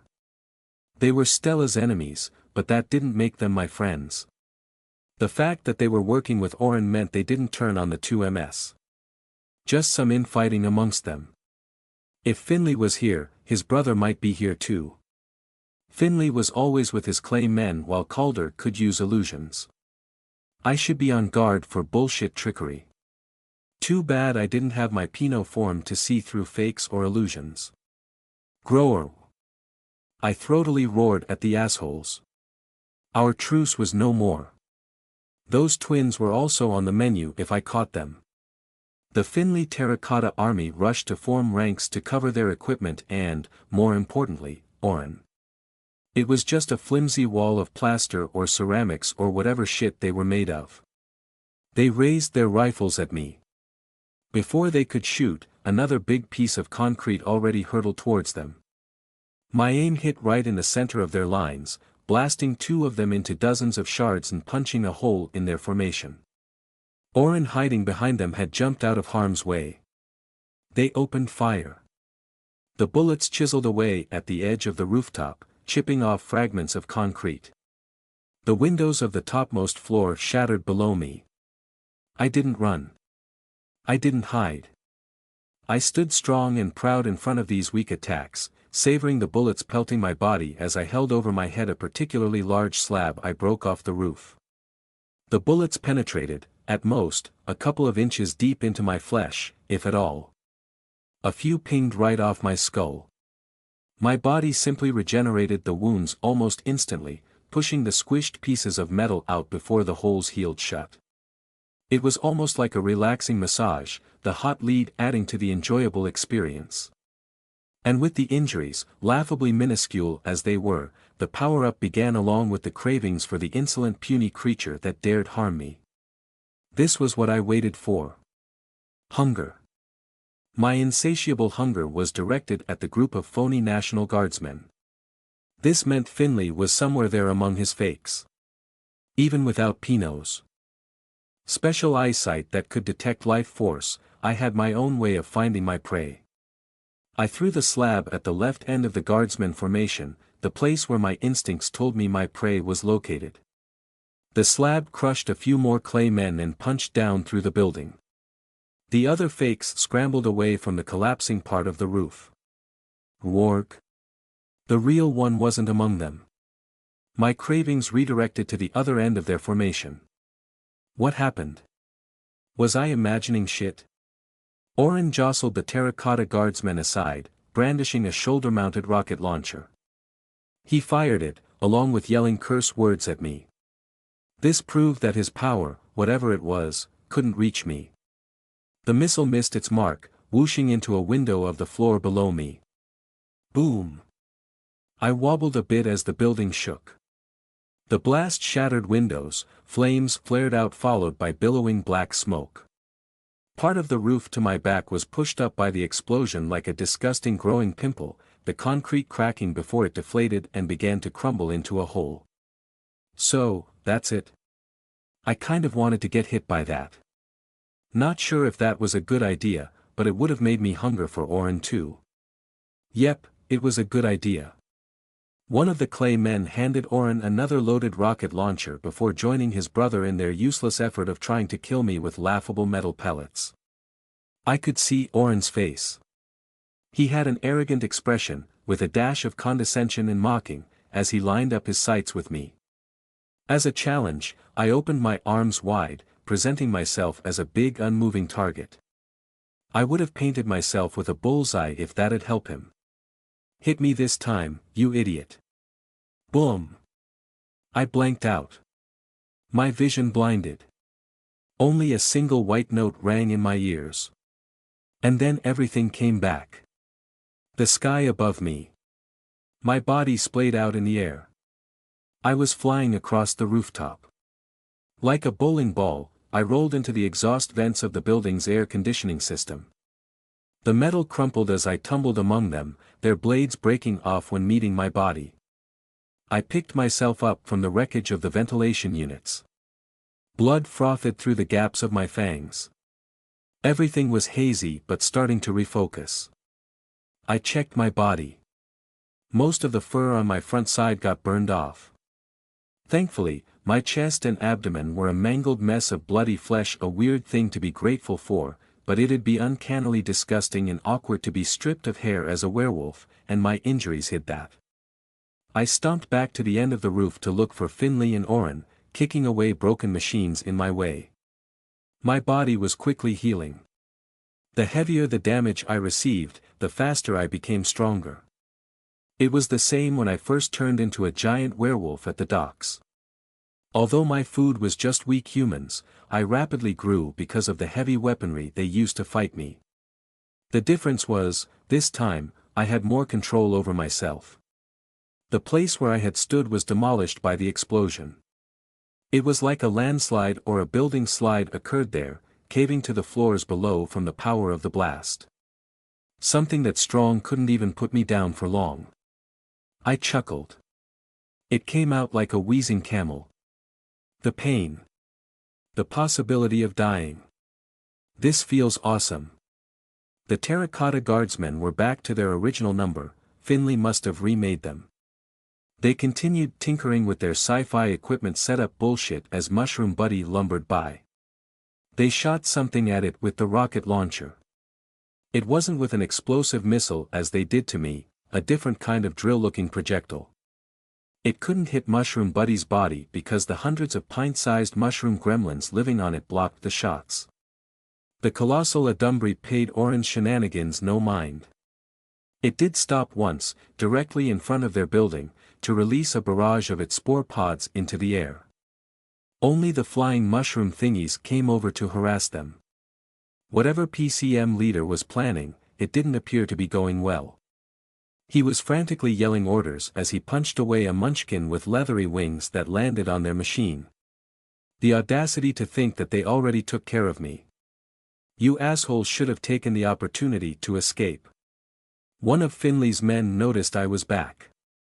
The rest stopped fighting the mushrooms and turned in my direction. They fired, but all of us knew that'd amount to nothing. A panicked Oren Cohen chose to scurry back to the helicopter with his tail between his legs. I resumed catapulting shit at them, smashing the clay men shielding the fleeing PCM leader, destroying them one by one in rapid succession, scaring the shit of the smug asshole who dared gloat at me at the police station. When he reached the helicopter door, I finally threw rubble at him, catching his lower body. I didn't aim for the helicopter to give him something to hope for. His legs got swept and were folded forward under the helicopter's body. He spun back to the roof, bounced off once, his back and head slamming down, and laid squirming in agony. The wide triangular ears high on my head wiggled when his sweet screams of pain reached me. He grabbed his contorted legs and yelled for help from Finley. Finley? Yeah, where was that guy? I destroyed all terracotta guardsmen. He couldn't be hiding behind illusions because my cravings for him weren't directed anywhere. Only at the injured Oren. That Finley asshole just disappeared. Poofed away. He must have a secret ability to escape, and that could be how he survived the destruction of my condo building. Finley at it again with abandoning his colleagues. I stared at Mushroom Buddy turning left down Compton Street. This road was narrower and so the giant Adumbri sort of squeezed itself through, toppling buildings left and right, then back at Oren who was starting to heal but still in immense pain. This was pathetic. I thought Oren had more metal in him since he orchestrated this elaborate plan and manipulated a huge organization that bordered a cult. He had an Adumbri body and wasn't used to this kind of baby stuff pain. I doubted he had been through a pinky finger's worth of what I've been. Speaking of babies, this hunt was as easy as taking candy from a baby, I mused while examining a piece of debris held between my wicked claws. Or throwing rocks at baby's weight, what? I hurled the piece of rubble at Oren, hitting his arm. It exploded like he was hit by a shotgun, almost tearing it off. Annoying desperate pleas for his life. This wasn't fun. Better get this over with. I planned to knock him out with pain, then I'd hop over to eat him to finish this if I came now, he still might be able to turn me back to errand. I had to be careful not to go overboard and accidentally kill him. I shouldn't hit his heart and especially his head. I should also be wary not to get tricked if he feigned fainting. I threw a smaller concrete fragment, injuring his legs again. My left ear twitched to the side. Faint noises of movement. A strange smell, the disgusting odor of the parasites. I turned and spotted a small black blur heading at me. I raised my hand to block it. The thing shallowly pierced my skin. It burrowed amongst my thick red fur, covering my arm, a pulsating black ball with tiny boils all over. It sprouted tentacles from underneath its body and coiled around my arm. With the tightened grip, it continued drilling into my flesh with a beak or some shit, trying to penetrate deep. I could feel it sucking my blood. No, not just my blood. My energy too. It excavated a bit of my flesh and streaked my hand with superficial cuts. I didn't hunger for it anymore because it was already gone. The smoke burned my nostrils though. Pretty foul with my super sense of smell. There's more where that came from. A mysterious large man had climbed onto the roof from the side of the building and hurled more parasite balls at me. I dug the front of my right foot into the roof, the sharp claws growing from my hairy toes piercing the concrete. I kicked up, shoveling a large chunk off the roof and flinging it upwards. The parasite balls slammed into the flying piece of concrete. Then, in one fluid motion, I kicked it forward to the newcomer. The man headbutted the concrete slab without hesitation, breaking it apart. "I'll take you on, you big furball." He was very tall, probably more than 7 feet and gradually growing, his legs and arms longer than normal human proportions. He wore beach shorts with cartoonish coconut tree art and an open trench coat that fluttered behind him in the wind. The most peculiar thing was the bandages wrapping his entire body, including his whole face, like an Egyptian mummy. As his muscles enlarged and his limbs lengthened, the bandages unraveled, revealing green scales covering him. His forearms and hands ballooned to cartoonish proportions. Reptile Man rushed at me. I snarled at him. When he reached me, I was amazed that I was taller than him. He punched my head with his scaly sledgehammer fist. My head turned right, but I stood firm. I broke into a wide grin, displaying my fangs. "You think you're tough, huh?" He continued to rain punch after punch, roaring a battle cry while giving it his all. I felt the impact of each blow. He was pushing me backward across the roof, the concrete beneath me cracking, but they didn't hurt. I swiped at him, tearing off strips of bandages as well as removing the hardened scales that protected his body. My one attack sent him flying as if he got hit by a rocket launcher. Slinky. A frail old man climbed out of the hole caused by the first missile. "Are you all right?" "As dandy as the day I was born, mister," was the reply. Reptile Man, who was apparently Slinky, touched the deep gashes on his chest. He felt the blood with his fingers and gazed up at me. I couldn't tell his expression because of the bandages, but I felt murderous intent. "Just having a great day. The situation is dire. Let me help you." The old man was really wrinkled, probably looking older than his actual age. His skin was sort of tanned and dried out like he had been working for decades under the sun. He picked one of the large canisters attached to a sling over his shoulder and handed it to Slinky. Slinky cracked open the canister and out came a small creature, one of those vile parasites like from my condo building based on its smell. It climbed up his arm and moved to somewhere on his back. Kaboom. Bio-boom. Boom. The shockwaves from massive explosions on Mushroom Buddy reached us, kicking up dust and debris. Were those bit assault ships? Several more explosions bathed Mushroom Buddy, drowning the voices of the old man and Slinky planning some shit. The Titan Adumbry had progressed a few blocks into Compton Street, shaving the faces of buildings in its wake. The blasts also helped bring structures down. Earlier missiles didn't do much to Mushroom Buddy, but these were apparently different. The force from the detonations reached me. I tensed my feet, digging my claws into the concrete to anchor myself. But I was still pushed back a step, my fur covered with a blanket of dust. My two opponents crouched down and held tight onto the roof so they wouldn't tumble forward. My hearing was filled with thousands of glass windows shattering all at once. And then it came.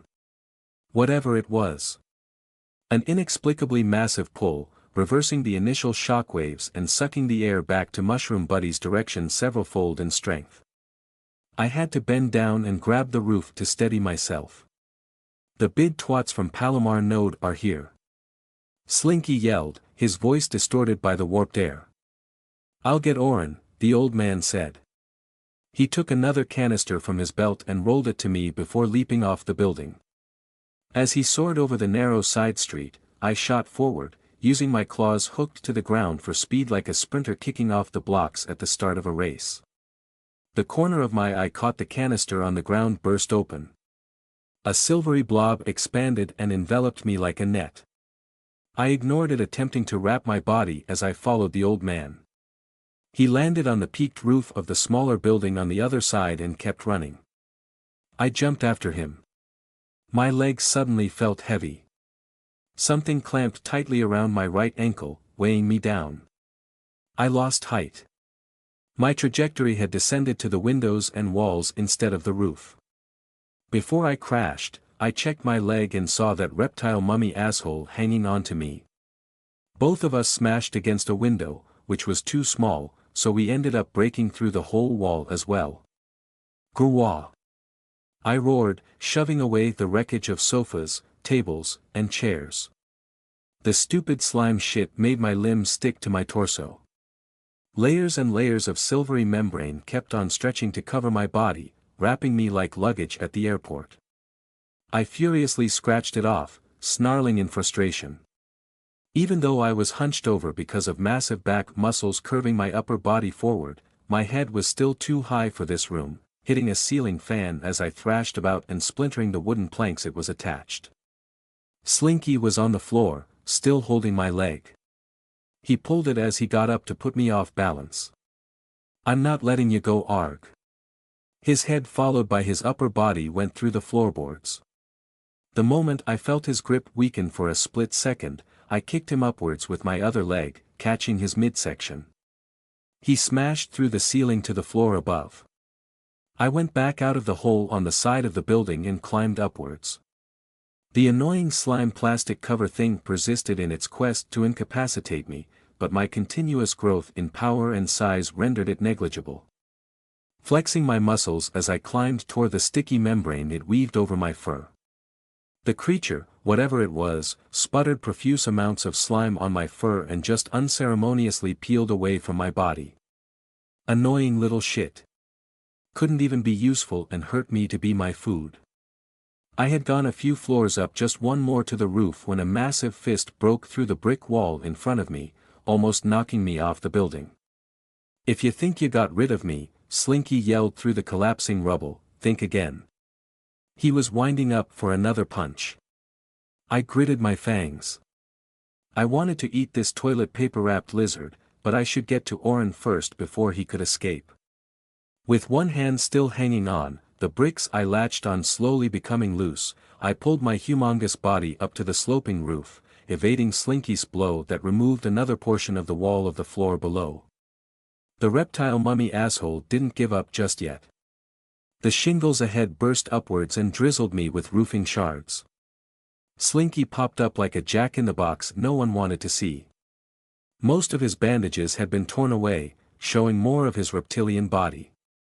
Patches of his scales looked diseased, blackening and peeling, allowing disgusting black tendrils to poke through and wiggle in the air like he was a rotten apple housing hungry worms.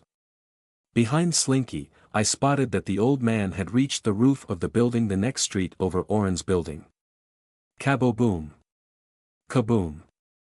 The weird sucking bombs. Slinky lowered himself, obviously wary of the incoming shockwave. I dropped on all fours so I wouldn't get swept backward. Hey, wait a sec. A brilliant idea popped into my head. I took this opportunity to rush Slinky. Grow arc. The force from the blast came. Another blanket of dust, broken glass, and this time, tiny asphalt pieces from the dislodged shingles. I dug my claws past the roof shingles, into whatever material was underneath. I didn't know what I held onto, but it was weak and I was starting to get lifted off the roof. I scrambled to regain some hold, looking like a cartoon character running in place on slippery ground. I somehow dug through the roof and reached its thick wood beams. Okay, that was a fail. Who thought it was a good idea to put this kind of roof on an apartment building in the middle of the city? This should be on a house in the suburbs. Why couldn't this building just blend in with the crowd and have a simple flat roof? Slinky's shoulders heaved as he chuckled after he saw what happened to me. He had also grabbed the roof beams for support, tentacles sprouting from his arms to help him hold on. Too big for your own good, you crazy she-wolf. The start of my charge may have failed, but I wasn't done just yet. I leaped just as the returning shockwave got sucked back to its source. The force propelled me forward, right into a surprised Slinky. I just assumed he was surprised because bandages still covered most of his face. I snagged his severed limb twirling in mid-air between my jaws and chewed it with gusto. My clawed hand continued burrowing into his body. It exited his back. I pressed forward with my charge, bringing him along, a knight who had won the jousting match but didn't want to stop. Let go, arc. Slinky violently coughed. The bandages hiding his face were drenched with dark reddish blood that had the foul odor of those cursed parasites. He punched me with his remaining arm. He did become stronger by merging with the old man's parasite gift. Still a mere inconvenience. Damn it. Let go of me, you hear? I jumped over to Oren's building. And as I did, I flung Slinky down, sliding my arm out of him. He screamed as he fell. I hit the building side. My claws punctured the textured concrete finish. I pooled all my concentration into eating Slinky's arm while scaling the walls. I focused on breaking the overlapping armor-like scales, chewing the tough sinews, crunching the bones, drinking the black liquid from the parasite that mixed with his blood. Everything was delicious to me. Just eat, just eat, just eat. Don't go crazy, I coaxed myself like calming a baby on the verge of a temper tantrum. Surprisingly, I was still in control. Barely. I thought I'd lose my sanity and be fixated on consuming Slinky that I'd forget about Oren. It felt so refreshing to have this much control given how far I was into my werewolf transformation. Judging from the height of the window wall opening, I was nearly 10 feet of muscle, fur, fangs, claws, and destruction. The rage was there. I could feel it bubbling just beneath the surface, about to overflow at any moment if I made a mistake. But, so far, the lid had stayed on the boiling pot. Something cracked in the air. I shifted a window's width to the side. A thick tentacle slammed my earlier spot. I missed you, Slinky called from about 4 levels below. His stump of an arm had grown into this tentacle, the work of the parasite inside him. You get it, huh? Missed me too? I looked up. Was that the engine of the helicopter? That old man. I climbed faster while slashing up the tentacles that tried to grab me. Upon reaching the roof, I was greeted by the scene of the old man pulling an unconscious Oren with mangled legs into the helicopter. Its blades were rapidly rotating, sending ripples of air. Its windshield was shattered and it had holes and dents all over its body. The explosions damaged it, but it was still working. I should have just destroyed this thing earlier. No matter. I just knock it out of the sky. Something extended upward from behind, its expansive shadows streaking across the roof. A bunch of tentacles seized me. They almost covered my entire body with their coils. I tried to spread my arms, stretching the tentacles. Blood spurted from the disgusting appendages as they tried to keep themselves together. I bit the topmost coil. Chomp after chomp, I ate them. I turned around. The asshole had also reached the roof. He pulled me. To the edge using the remaining intact tentacles holding me. I didn't budge. He lunged with a furious roar. A long scaly snout tore through the bandages covering his lower face.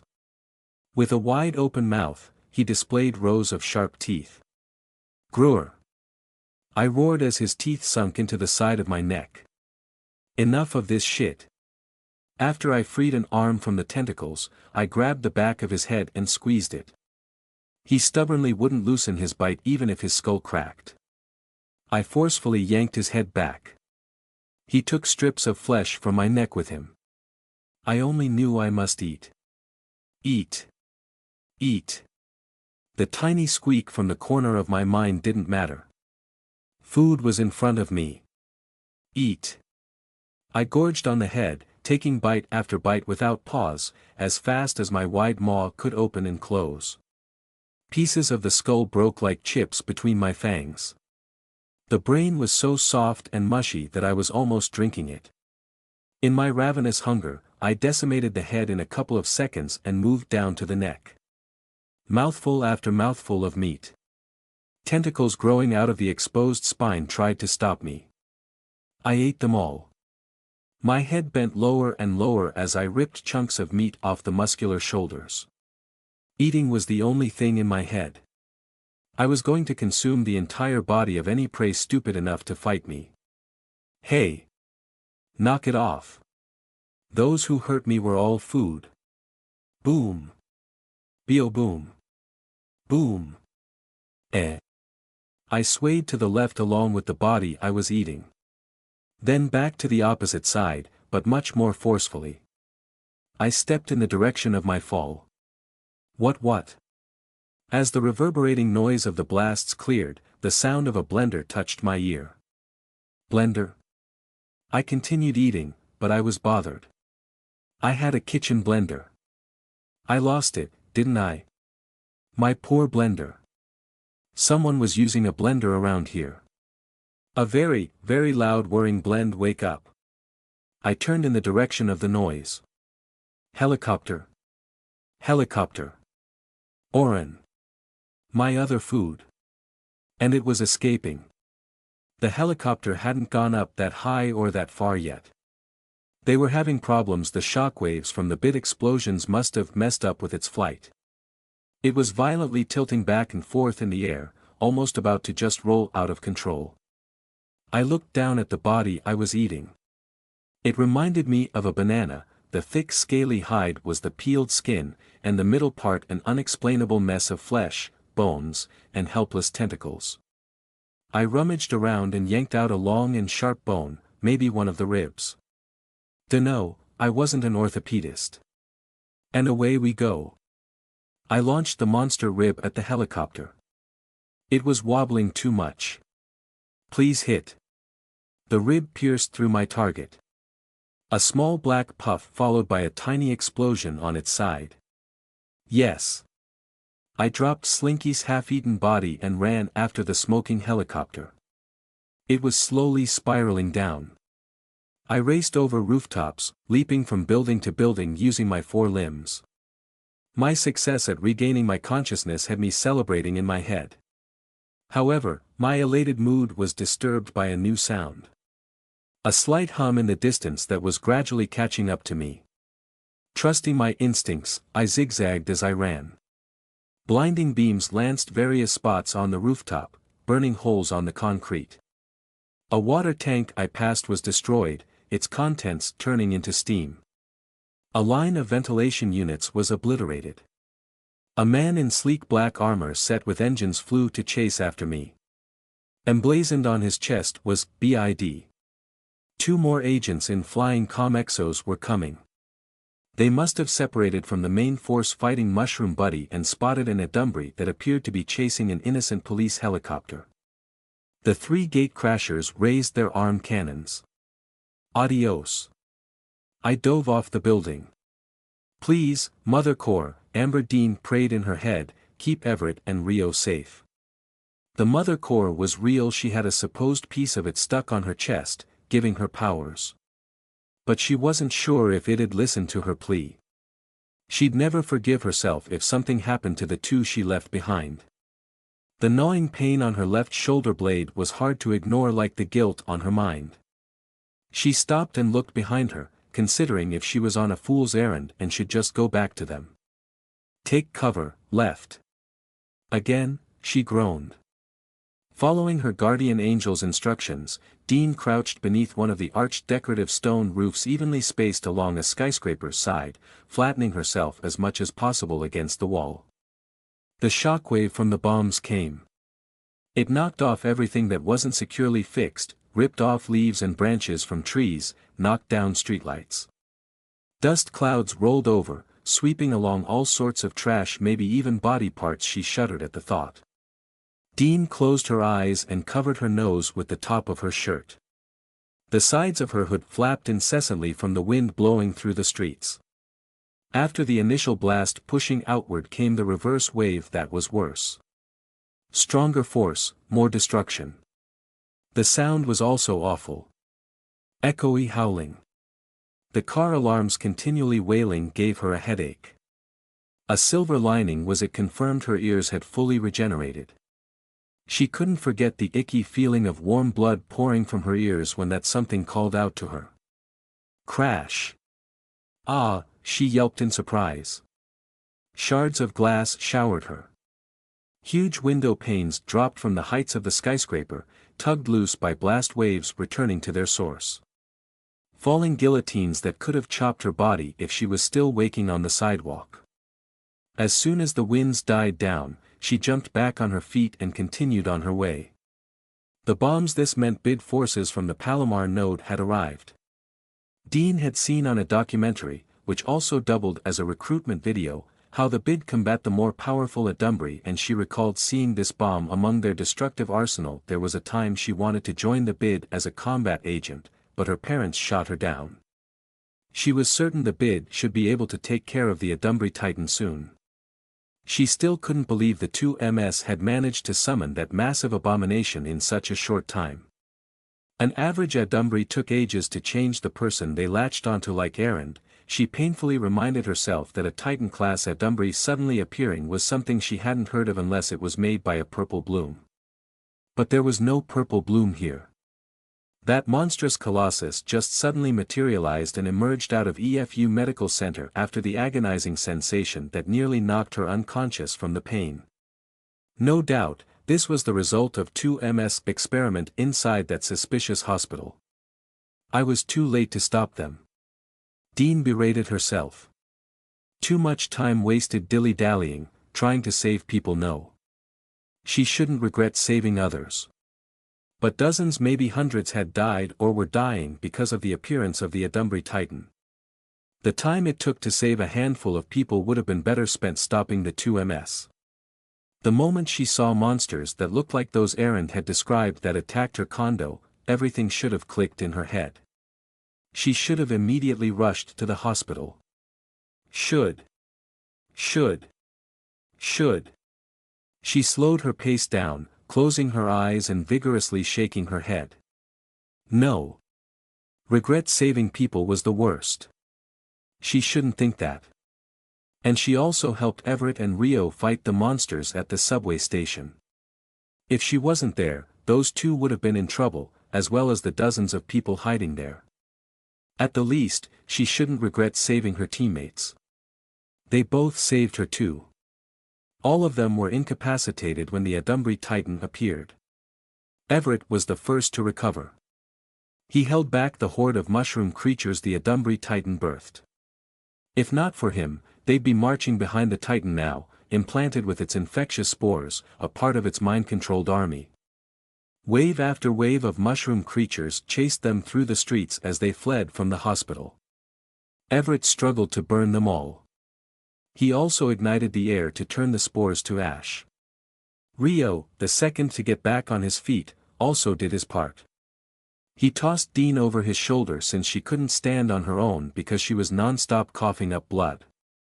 He fought off any mushroom monsters that got past Everett. And when Everett fainted, he also carried him. They, or rather Rio, managed to break into a hole-in-the-wall restaurant in a cramped alley. It was closed due to the protests, so they were alone. Rio made his way to the pantry where he deposited them before collapsing. Only then did Dean manage to get herself together.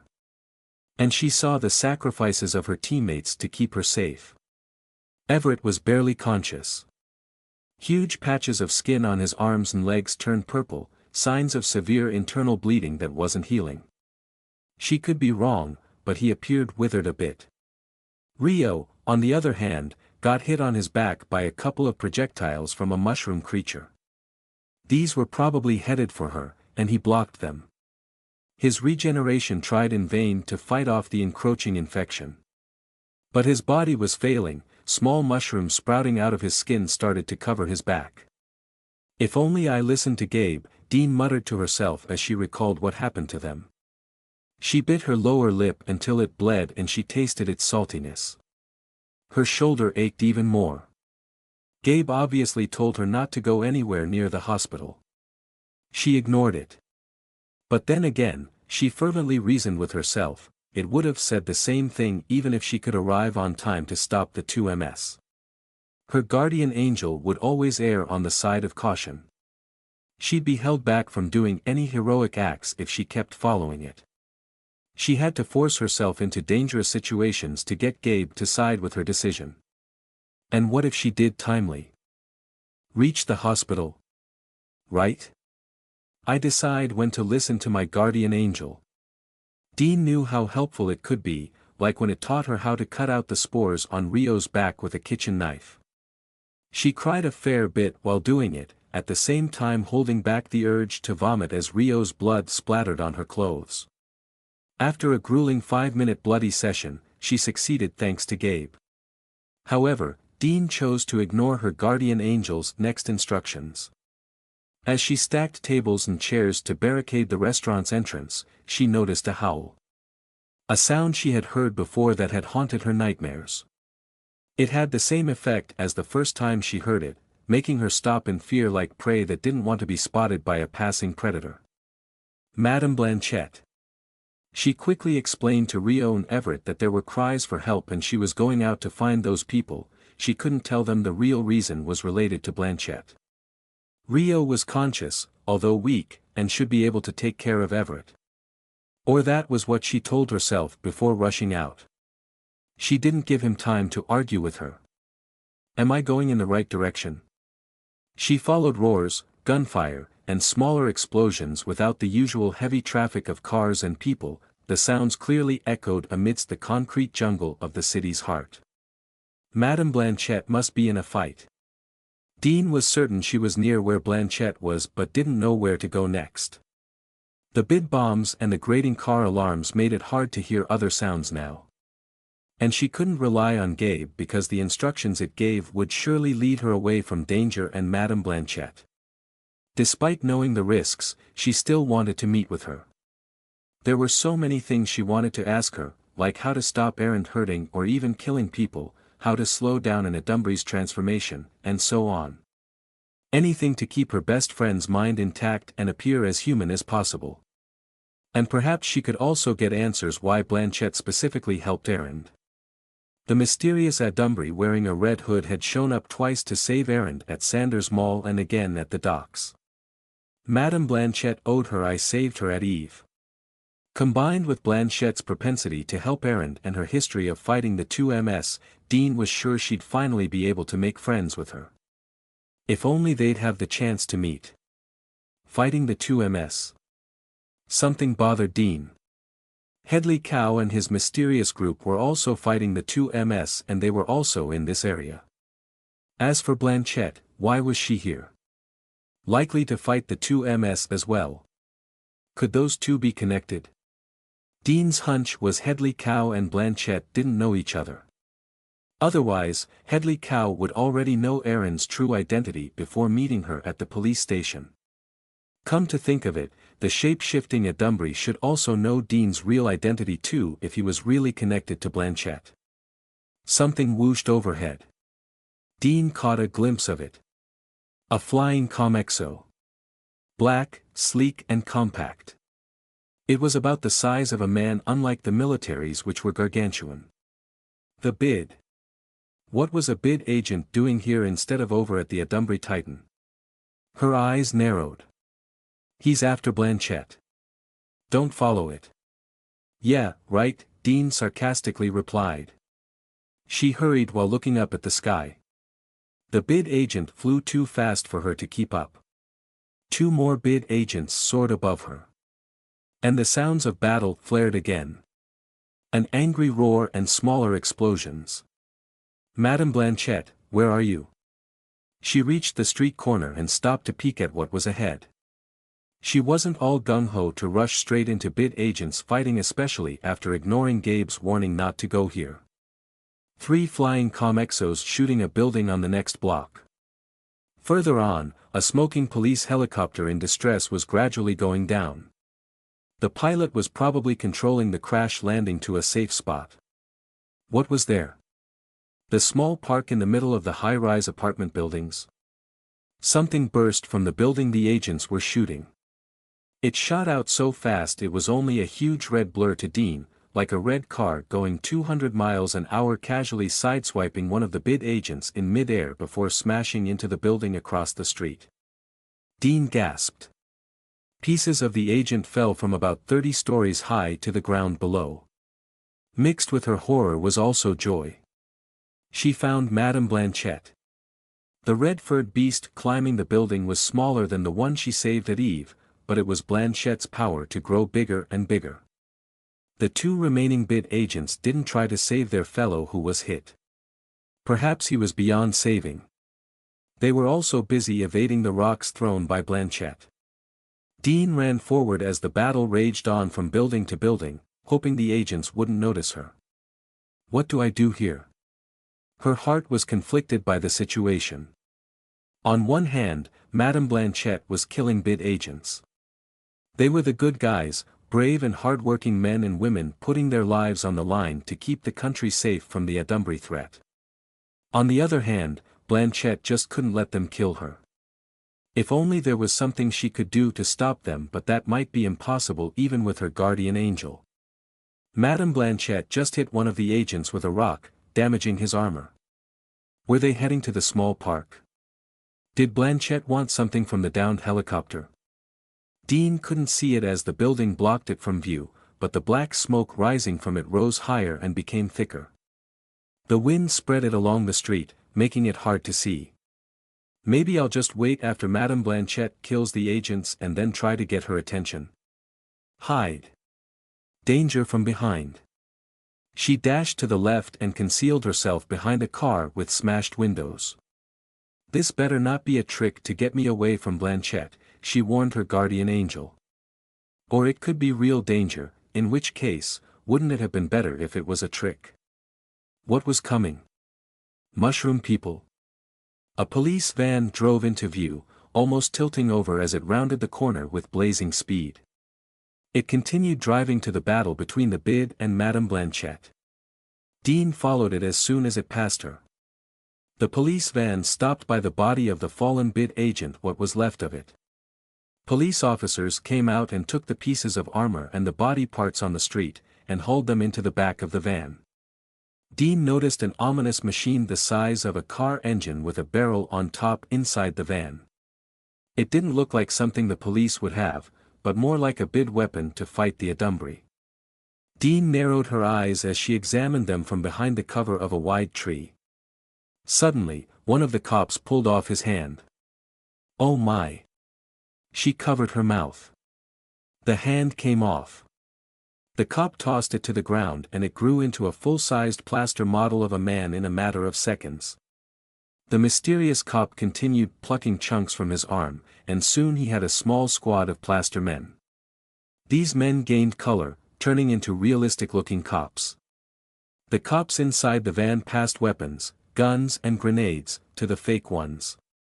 Or maybe they were all fake. They were also activating the large machine in the van. Dean had no idea who they were, but she was sure of 2 things: 1, they weren't real cops, and 2, the man making this puppet army was an Adumbry. An Adumbry in police gear with a weapon that might be for killing Adumbry? Were they after Madame Blanchette too? Move ahead. Behind bus stop. Huh. Hide. Wait for them to pass before following. Oh.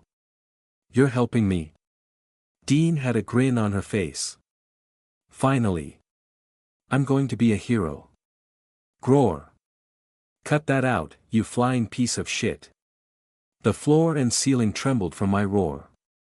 Cubicle dividers, tables, and chairs tumbled away, anything glass shattered, and papers scattered in the air. The smell of burnt hair and flesh tickling my nose was infuriating. My own burnt flesh. I tried to look over my shoulder to check the damage, but my boulder-sized muscles crowded each other and my really long snout was in the way. Searing pain. But I wasn't suffering. Just annoyed. Really annoyed. I sensed with my super sensing sense the remaining metal man flying outside, his burning intent to kill me reeked from his armor, a grossly mistaken prey thinking he was the predator. Or did he want to avenge his comrade I tore apart?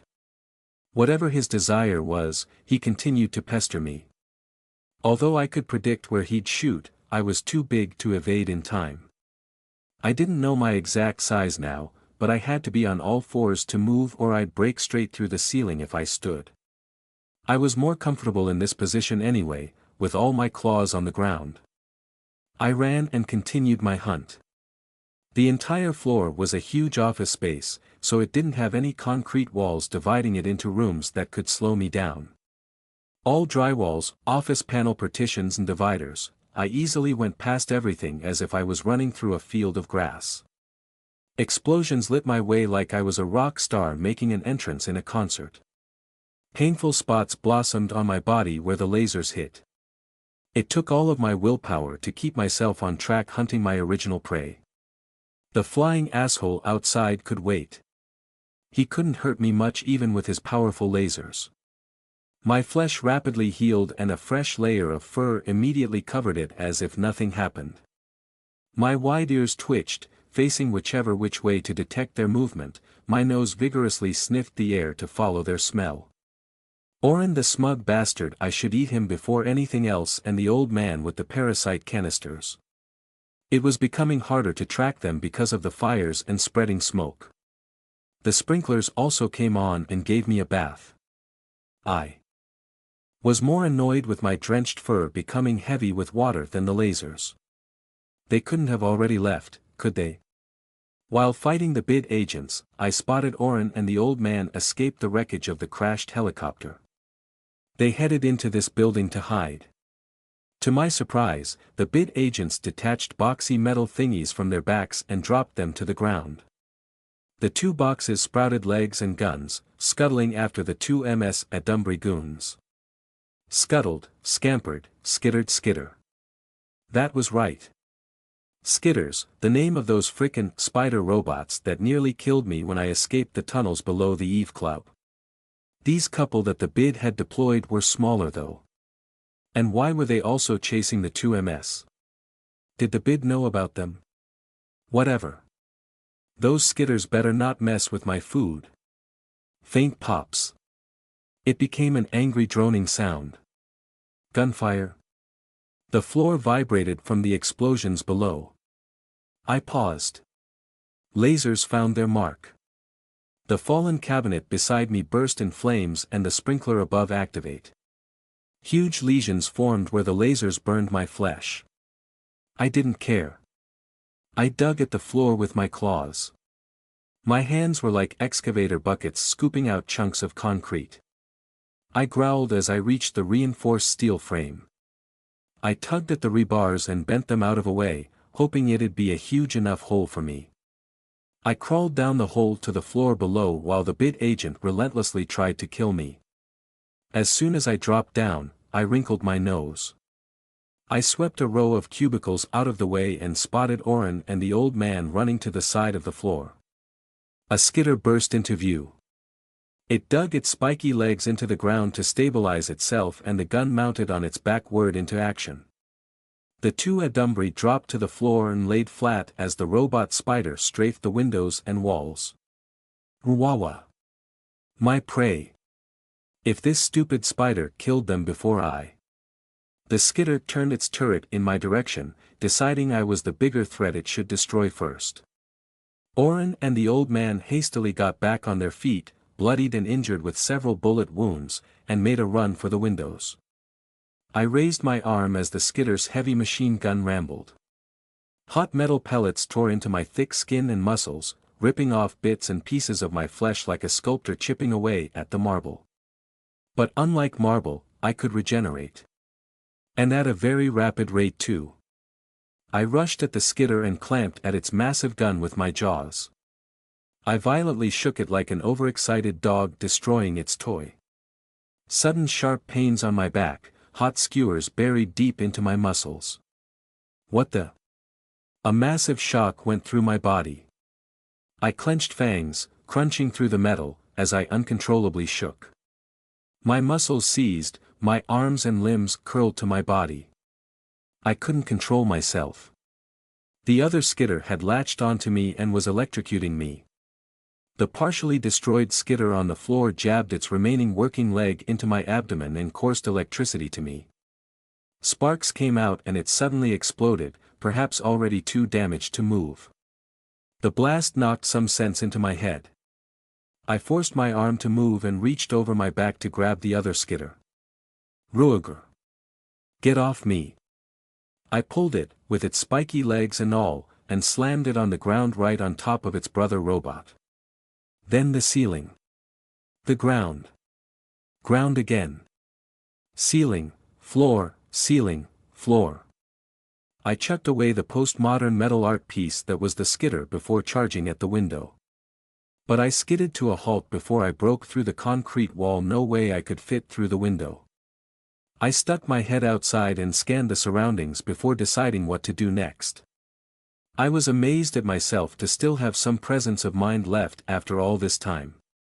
The burden to keep the crazed feral creature at bay inside my head was becoming harder and harder. Great was the temptation to let it go and enjoy the destruction. No. That was suicide if I went out of control in the middle of the city. And that'd break rule number 8. I spotted Oren and the old man lying in the middle of the street, trapped by some kind of energy force field dome whatever. Oh, wait. Nope, just stunned by an electroshock weapon. Phew. They were starting to move. The old man fumbled through his remaining canisters, the ones that contained various kinds of parasites, while Oren yelled orders and flapped his arms like a drama queen. I wasn't sure any parasite could help them out of their predicament because a bid agent hovered above them. Noises of a firefight filled the air. It was nearby, definitely not the battle going on over at Mushroom Buddy. What did happen to that big guy? The bid had stopped using their weird bombs for some time. Multiple rifles shooting. More bid agents. Police. This commotion was somewhere along the part of the street on the front side of this building. It was out of my view since I was on its left. And was that another laser gun thingy? It sure sounded like it. Must be the bid agent I had hit with a rock. I damaged his commexo and he had to land somewhere. Maybe I should be concerned about this new fight, but all of that wasn't my problem. I was just going to kill this bid agent, then move on to Oren and the old man. I had to thank the agent for serving them to me on a silver platter. How to properly extend my gratitude? A big-sized helping of concrete to his face. Oh yeah, I should eat him too since he hurt me. I wanted a big bite of that flying pest. My eyes widened upon hearing a hiss and whoosh. A missile flew into view, heading for the bid agent. He was able to react at the last second, deploying some kind of shield to deflect the missile. It instead exploded a couple of feet above his head. The blast still pushed him down and destabilized his flight. Taking that as my cue, I burst out of the building. I had a running start along the walls, my claws burrowing deep into the sides of the building for a hold, before making a giant leap at the floundering agent. I caught both of his legs in my mouth and dragged him down. He managed to shoot me in the face a few times as we fell, boiling my eyeball off. I crunched his legs in retaliation. He screamed. We both landed, I stayed on my feet while his upper body bounced off a few yards away. I swallowed parts of his legs, including his metal armor, as I crawled after him. My gaping mouth closed in on him. There was ominous beeping. And the agent exploded. Kaboom! White filled my vision. I got blasted backward, my back and head hit the ground hard. The blast forced my mouth open, breaking my jaw bones and tearing my muscles. Flames burned holes through my cheeks. The heat scorched my whole mouth and my throat. That asshole self-destructed on me. Was this a standard bid tactic when they were about to die? I pushed myself up, growling with anger. Since my snout and throat got shredded, I could only make an airy grunting noise. The bid agents I fought at Eve also did this. Fortunately, the explosion here was a teensy-weensy tiny fraction of the overloaded Greaves reactor at Eve. This agent probably didn't have a reactor, or those agents that led the raid of Eve were just different from the rest. If an overloaded Greaves reactor exploded right in front of my face, I'd be gone and a huge crater would swallow this block. My body worked hard to heal itself. I felt it push out the shrapnels that penetrated my chest and throat. There was cool relief as my internal wounds stopped bleeding. Both my eyes got rearranged into their rightful place as the cracked pieces of my skull put themselves back together like a jigsaw puzzle. I finally saw the fighting I heard moments ago. Armed police officers were shooting the bid agent with the damaged suit who had taken refuge behind a pillar of a building. I couldn't make heads or tails of it until the agent fried one of the cops with his laser, or the cop should have been fried if he was a normal human, but instead, he shattered into dozens of shards like a broken pot. Finley versus the ground, forcing my arms and legs to move. Then I dug my claws into the pavement to steady myself. The power of the electricity running through me increased. My consciousness barely held on. And then the electric shocks just stopped. There was yelling from the van. Someone was shooting them. Losing no time to think about what happened, I ripped off a slab of concrete from the street, spun around, and threw it like a frisbee at the van. The clay men dove in front of the machine to save it, but they were too late. The slab crashed into it. I breathed deeply in relief, but even just breathing was agonizing. My entire body hurt. But it should be over, right? I should just get Oren, and I was wrong. Oren's power came back with the dial cranked up to 11. A massive migraine hit me. My vision was all blobs like some abstract watercolor painting. Colored blobs, some of them moving. Forms, details, lines, everything was blurred. And it just made my headache worse if I tried to focus my eyes. The words I heard became garbled. All I knew was that Oren bastard was gloating in front of me.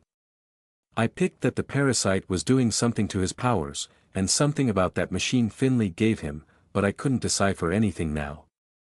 He continued talking, but white noise gradually became the only thing I could hear. My sense of smell hadn't betrayed me yet. It told me he was within my reach, coming closer because he thought he won. I extended my arm. A huge swath of red filled my vision. That was my arm. I was about to reach him. Huh. The pain had disappeared as if it was all a bad dream. Instead of a red blob, I could finally see my arm, my human arm. I also saw Oren was less than 5 feet away, and I could clearly hear his maniacal laughter. The blue slug attached to him had grown twice in size, his head also appeared swollen. He held a circular machine with blinking lights. Wires extending from the machine connected to spikes jammed into his arms. "Not feeling so strong now," he said. "You're alone," Oren said. "Surrounded." I pulled my mask down over my mouth. I gritted my teeth and clenched my fist. I'm super irritated and tired of everyone's shit right now. And I'm not even a plumber. You don't have your powers. So, you better surrender. Hey, what? I rushed him and punched his jaw. During my fighting lessons with Myra, one of the first things she taught me was to keep my distance when up against an adumbry and just throw stuff from afar.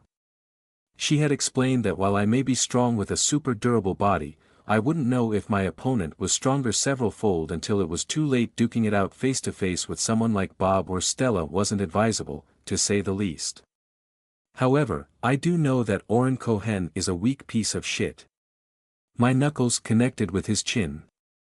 There was a satisfying crack as his jaw moved sidewards away from the rest of his face, the skin of his cheeks nearly tearing. His eyes became unfocused. No yell of pain escaped his lips. He let go of the orb machine thingy, it dangled from the wires attached to his arms. As his knees buckled, I threw another punch, shifting his jaw back to the other side. Some of his teeth flew out. I grabbed his collar with my left hand to stop him from falling and hit him again. The next blow connected with the blue slug on the side of his head. Its disgusting goop squirted on my arm. The splat of the squished parasite was covered by the anguished wail it made. "Finley, stop her." It was the old man. "Shoot her." A burst of gunfire. The pavement next to my feet exploded. Sharp hot pain on my calves. I pivoted to face the fake cops, holding Oren in front of me as a shield. Several bullets thudded against his back. His body twitched even though he was unconscious. The fake cops stopped firing. Finley was probably racking his brain about what to do next. I had the initiative. I quickly retreated to the door of the nearest building, brandishing Oren's limp body in front of me, while keeping both the fake cops and the old man in my vision. I transferred my grip from Oren's clothes to his neck. He wasn't a large man, quite thin actually, but my hand was too small to get a good hold. I forcefully dug my fingers into his flesh, tearing into the skin and reaching his neck muscles. If he was a normal human, I could have already broken his neck. I continued closing my grip as I resumed punching and rearranging his stupid face with my right fist. Oren's nose was flattened, his cheeks caved in. His forehead cracked, pieces of his skull probably driving into his brain. Tendrils from the blue slug spread over Oren's face to heal the damage and protect him. Oren's red blood and the parasite's black slime showered me. How I wished to just put his body down and work on ripping his head off, but then the Finley Terracotta Army would shoot me. "Oren's dying," the old man cried out. "Finley, do something." I was expecting Finley to abandon his teammates again. However, unlike Stella, he seemed intent on saving Oren. The clay men fanned out in a half-circle. They held their rifles like clubs and charged at me all at once. A couple of assholes tried firing from the cover of their fellows, shooting through their bodies to catch me off guard. And they did succeed in hitting me. But I always had Oren's head in front of mine, and that was the important thing. My body slowly spat the hot pieces of lead out of the gunshot wounds. "Hey!" I exclaimed, feeling a sudden massive tug of Oren's body. The old man. Somehow, he managed to sneak up on my huge blind spot, a consequence of using Oren as a shield, with the help of the clay men as a distraction. "Finley," he barked. "I need help." "Oh no, you don't," I said through gritted teeth. I struggled to maintain my grasp, the flesh on Oren's neck beginning to tear. I reached out with my other hand to grab him, but all the remaining fake cops wrestled it back. I forcefully flailed my right arm to shake off the pests. "You need to come here," yelled the old man. I had no idea what he was on about. "I'm here." Someone yelled in my ear. "Quit your yapping, mister. Let me go, you what?" My left hand closed on a handful of flesh and I teetered backward to the man holding my arm. The old man succeeded in pulling away Oren. Most of Oren's face had been consumed by the parasite. It looked like a slimy bright blue stingray had wrapped around his head. Disgusting tendrils covered the profusely bleeding hole on his neck, stitching his flesh together as the old man dragged him to the van. "Shoot! Shoot her," he called out. "I have Oren, you can shoot now." "I can't." I can't make more. The man behind me grabbed my waist and pulled me away from the two fleeing Adumbri. Orin's power is blocking mine, damn it. I can't hold her for long, Finley groaned as he did his best to hold me back. He tried to pick me up. You help. I hate being touched. I shrieked, my voice quavering with sheer rage. The hair on the back of my neck and arms stood on end as a shiver of pure disgust coursed through me. That was loud, lady. He reached for my other arm. You surprised me there. Just be a good girl, Urk. I jabbed my left hand up at his head that was over my shoulder. My straightened fingers stabbed through the bottom of his mouth. Blood dripped on my clothes. Wriggling my fingers, I pried open his teeth from the inside and got a good grip on his lower jaw. No one touches me without my permission. Smoke looking for what was thrown at me. A cylindrical object rolled into view. Not the old man's canister. A grenade. I curled up and raised my arms to protect my head. Boom. Ugh, I slowly came to. My mind was foggy as if I just awoke from a 12-hour sleep. A massive headache spiked when I tried to remember what happened, making me close my eyes even tighter. How many times have I gotten knocked out by an explosion? Stinging and itching plagued my body, a sign that my skin was healing. That meant the flesh beneath had already regenerated. I was still in pain, but it was the good kind of pain, like that I'd feel a day after an intense workout. However, even if I could regenerate back to a completely healthy body, I was tired. I had been through a lot today. Jeez. My thoughts were drifting off. Really tired. I want to sleep. If only this stupid street wasn't rough and hard so I could hang on. I should be lying on the pavement. I tossed my head a bit. I definitely wasn't lying on something hard. It was rather soft. Errand, a woman's voice softly asked. Are you awake? My eyes instantly opened with shock. I jerked up and tried to attack the person who spoke. But I found my hands were bound. I stared up at the woman above me, my head laid on her lap, blinking my eyes several times to clear away the haziness. She removed her cap so I could get a good look at her. Errand, she soothingly said. Her beautiful and gentle face calmed me down a bit. Her eyes were red and puffy. Did she cry? Drops of her tears fell on my face. She's still crying. Strands of her golden blonde hair dropped down on me, caressing my face. She cupped my hands as I tried to break my bonds. I thought I lost you. It's me, Dean. Amber Dean. Dean. I groggily replied. What? I said, still getting my bearings. She held my hands, opening my balled-up fists and entwining her fingers with mine, and lowered it. No need to be afraid. I inhaled sharply. I wanted to rip off her face for excessive physical touching, but I calmed myself down. Her guardian angel was here, I reminded myself. No stupid moves.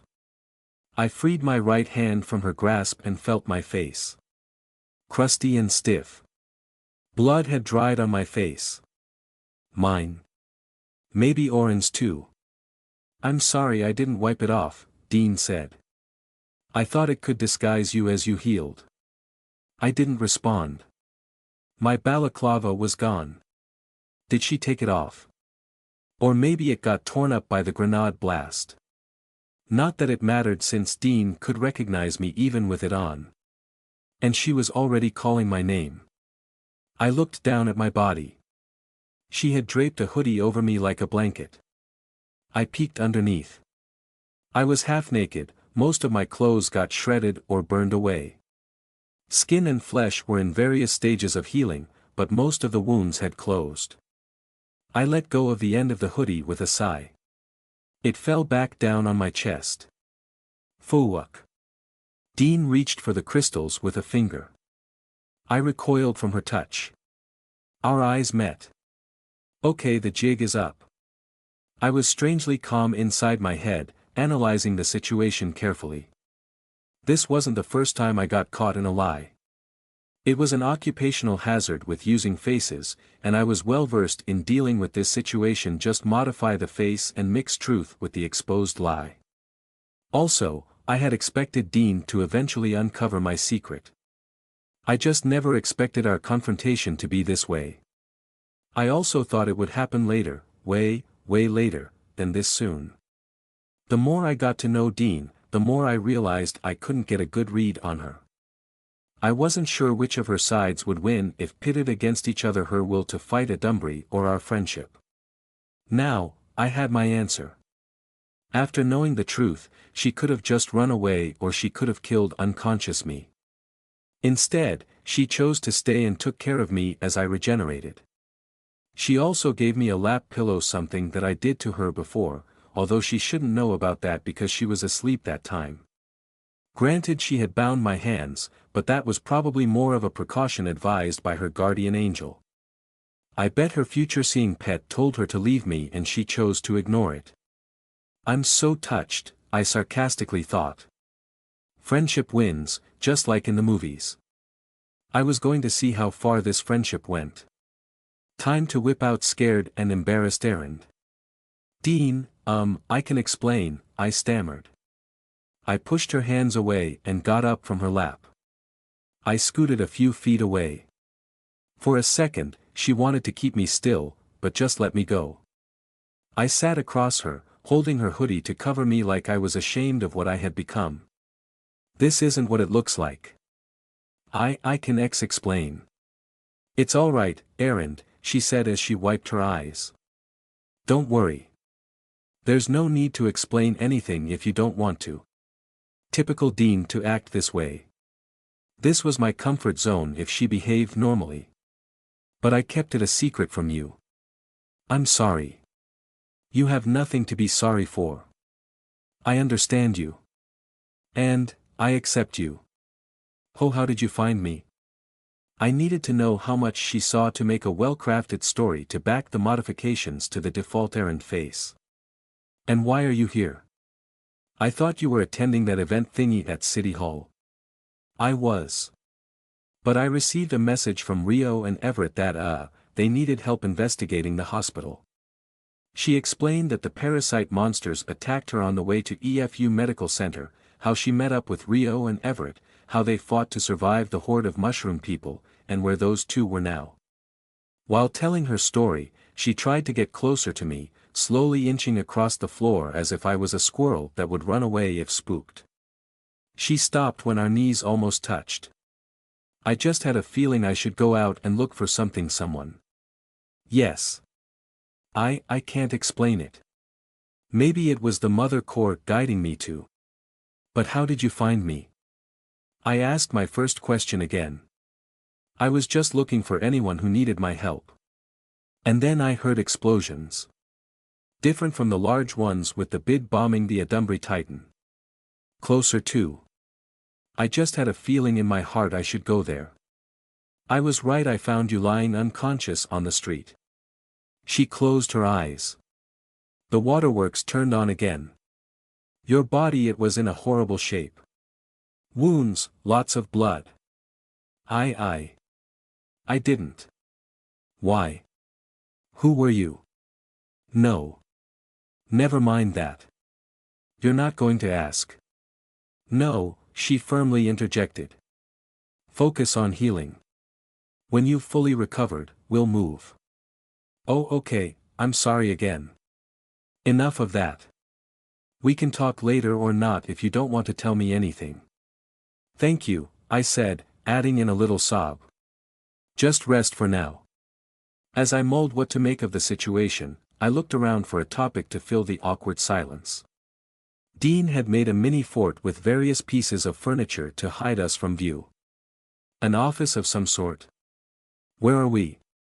The first floor of an office building, a block away from where I found you. I saw a dead bit agent there and I thought we should move away from that place. Yeah, that, I hesitantly spoke, as if I was conflicted over explaining about that bid guy. I wasn't going to volunteer anything unless she asked me for it. I destroyed the security cameras here. There's no one here. I made sure. Well, a few mushroom monsters were hanging out on the street, but they suddenly died. They did? Yeah. Just fell on the ground and stopped moving. I didn't do anything to them. I think the bid took care of the Adumbri Titan. I see. It's over. Yes, it's over. She held my shoulders. I shuddered. And you're safe with me, she said, perhaps misinterpreting my reaction. She leaned forward. Can I hug you? I nodded. She wrapped her arms around me and nestled her head against my neck. I controlled my breathing and stopped myself from instinctively pushing her back. She normally couldn't put our heads this close together because we were standing on the rare occasions we hugged and she was taller than me. You're safe with me, she repeated. I'll be here for you. And I'll protect you no matter what it takes. I nodded again. Wow, this problem got resolved pretty easily. And I had a new ally. A powerful one. What a wacky end to a wacky day. Too bad Dean didn't bring me anything to eat from the party. Lieutenant Jeremiah Hall of the La Esperanza City Police Department, although he might no longer be a police officer, for long pressed a button on the side of his hospital bed to elevate his upper body so he'd have a better view of the TV. He had tried sitting but his muscles weren't up to the task. There was tenderness on his lower back, and a sensation of spikes shooting up his spine flared if he forced himself to get up. He took care that the wires attached to his body wouldn't get entangled while changing his position. The XYTV channel was playing a video of yesterday's battle between the bid forces from Palomar Node and the Adumbri Titan that took the form of a building-sized mushroom monster with limbs. The news station had invited an expert to their studio to analyze the video and explain it to the viewers. Professor Ezra Gallagher stated the caption, a faculty member of Cresthorn Law at EFU. That alone would barely suffice as credentials to be an expert. However, the anchor explained in his introduction of their guest that Gallagher used to be with the anti-Adumbri NGO, the Free Will Initiative, and had spent years with its private military arm in missions all over the globe. Hall was interested in hearing Gallagher's insights, but he had muted the TV out of respect for his visitor. If he wanted to hear an expert's opinion on what was happening on TV, who better to ask than the giant of a man sitting beside his bed? I can't imagine a news chopper getting close enough to shoot this, Hall said to him. He would have turned his head to show respect in their conversation, but the neck brace he had on prevented him from doing so. The brace elevated and cushioned his neck to protect the wires plugged into the base of his skull. It was probably for a neck injury as well. He suspected that was what caused his coma and paralyzed his body. That's right. Credit to our drone pilots for the amazing angles. Very cinematic, wouldn't you say? Yeah, sure. Did you provide XYTV with this? Provide? We had the video uploaded on the BID website. Everyone is free to copy it. Small local news stations, international ones, those online personalities making videos on Snippet, even your grandma could download. Oh, your files did say that both your grandparents are dead. I apologize. I don't mind, Hall grunted, doubting the sincerity of the apology. Was that a hint that they did a background check on him? They barely knew how to use the internet. Does the BID normally do this? Share videos of your operations to the public? I hate to use the word propaganda, the man replied. As he turned to look at the TV and scratch his chin in thought, the plastic chair beneath him nervously squeaked. Promotion? Ads? Let's go with TV promotions of the BID image. Why do you need to promote your image? The Bureau is doing a good job in keeping the country safe from Adumbri. Thank you for that. It's nice to have some appreciation around here, said the BID agent. Hall couldn't tell if he was sarcastic about it. And to answer your question, it's to counter the side effects of doing a good job. If the BID carries out its duty effectively, it's as if we aren't even there. The people feel safer because they are, but they wouldn't know it's because of us. What happens then if many people die? How many? Hall interrupted. Including those killed by the mutating slugs, right? You don't know about that. So far, about 450 people who died yesterday have been identified. A true count may be impossible because many were consumed. I estimate that it'll reach a couple of thousand, hopefully not 3. That many? Gasped Hall, jerking his head in surprise, causing his neck brace to rattle. Add to that the casualties from the Eve raid, the Adumbri attack at Serenade Bazaar, which would have nearly included you, and another few hundred from the condominium building seeding outbreak that happened after you went into a coma. The man tapped his foot on the floor. Supposed seeding outbreak. You'll know about it in the future. Holy Mother Core, so many innocent lives lost. It might be insensitive of me to say this, yes, it is insensitive to say this, but you should be relieved it's only that given already 4 separate incidents here in your city. Remember when tens of thousands died every year because of the spate of those damned Adumbri cults cropping up? We have progressed far from those times, the last major Adumbri-related loss of life being that touristy town near Boulder, Colorado that disappeared from the face of this earth a year and a half ago. However, your reaction is warranted. If only it'll stop at that. There'll be protests about bid incompetence, with politicians jumping in the fray to fuel the fire and farm votes. This is exactly why we decided to disseminate information about yesterday's Adumbri extermination. People wouldn't realize how much death and destruction we have prevented by doing a good job. When something like this happens, people will be out to crucify us even if we've done all we could. You're in the police, you should be able to relate to this. Those are still lives. Each minute the Adumbri Titan is still walking meant dozens of lives lost. The forces from Palmer took it down in less than 10 minutes from first contact. I'd say that is already the best case scenario. But the public wouldn't view it that way. Yes, you're right, Hall somberly replied. The director decided it's best not to fight the publicity of this incident. At this point, there's no way to keep a lid on it. Better if we ride the wave and spread proper promotions. I meant promotions. So, here we are. The bid agent gestured at the TV. Hall found it disconcerting how nonchalantly this man viewed deaths. It could be that emotional disconnection was required to be a bid agent, so he decided to ask something else. How do you take down an Adumbri Titan? That bomb that sucks up everything, what is that? Chunkers, that's what we call them because they take large chunks off the target. I'm not sure if I can provide an adequate explanation of the science behind it, but their purpose is to destroy Adumbri flesh to expose its nervous system or the equivalent, since most Adumbri don't have conventional body structures, with as minimal damage to the surroundings as possible. That's why you want the public to see this. Correct. Next, we deploy the Gooper. Gooper? Hall incredulously asked. The agent's booming laughter reverberated in the small hospital room. I swear I'm not in charge of the names. There. Those bombs that burst into smoke. It looks like a giant fire extinguisher exploded. Hall squinted his eyes at the TV. It melts the flesh. The most powerful corrosive in the bid arsenal.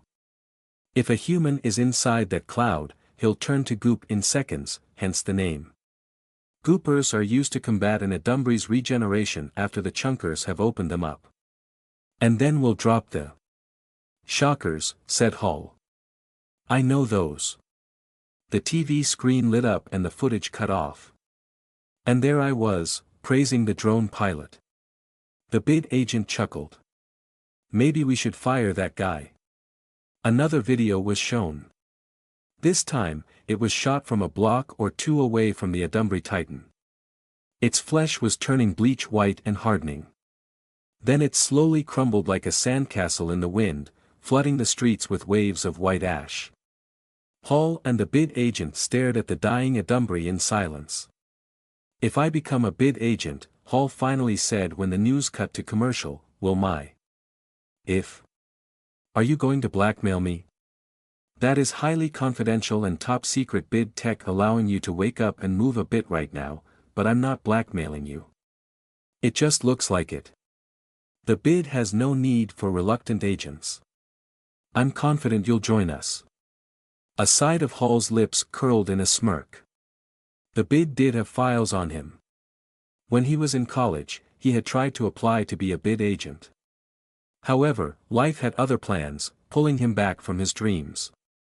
He settled for joining the police force, which required only several months in the academy. He did promise himself he'd try again to join the bid someday. Decades passed, and he was a well-respected lieutenant in the police with an unblemished record. Not an ounce of regret was inside him, but there were days he wondered what could have been. Fate moved in mysterious ways. Was this the start of a new life Castan talked about? What would he think of this situation? How about Romello? Hall closed his eyes and nodded. He already knew what the response of those two would be. And it'd be the same as his. The Adumbri threat never ends, and as long as Hall can move, he'd continue. When I become a bid agent, Hall said. Will I be augmented? The works, yes. Hall exhaled slowly. That is a lot to take in. But that should explain why you survived the explosion at Eve. You're mistaken. Pardon? I died at Eve. Why are you saying you died if you're in front of me? You're Matt, aren't you? A different face, but I'm sure you're Matt. You're the one I talked to about Mark and Mark's organization. We did talk at Danny's. I liked the pastrami sandwich there.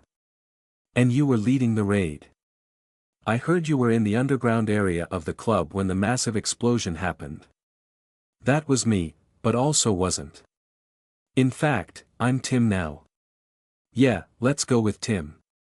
Hall frowned. I don't understand. Wait, I like Matt better.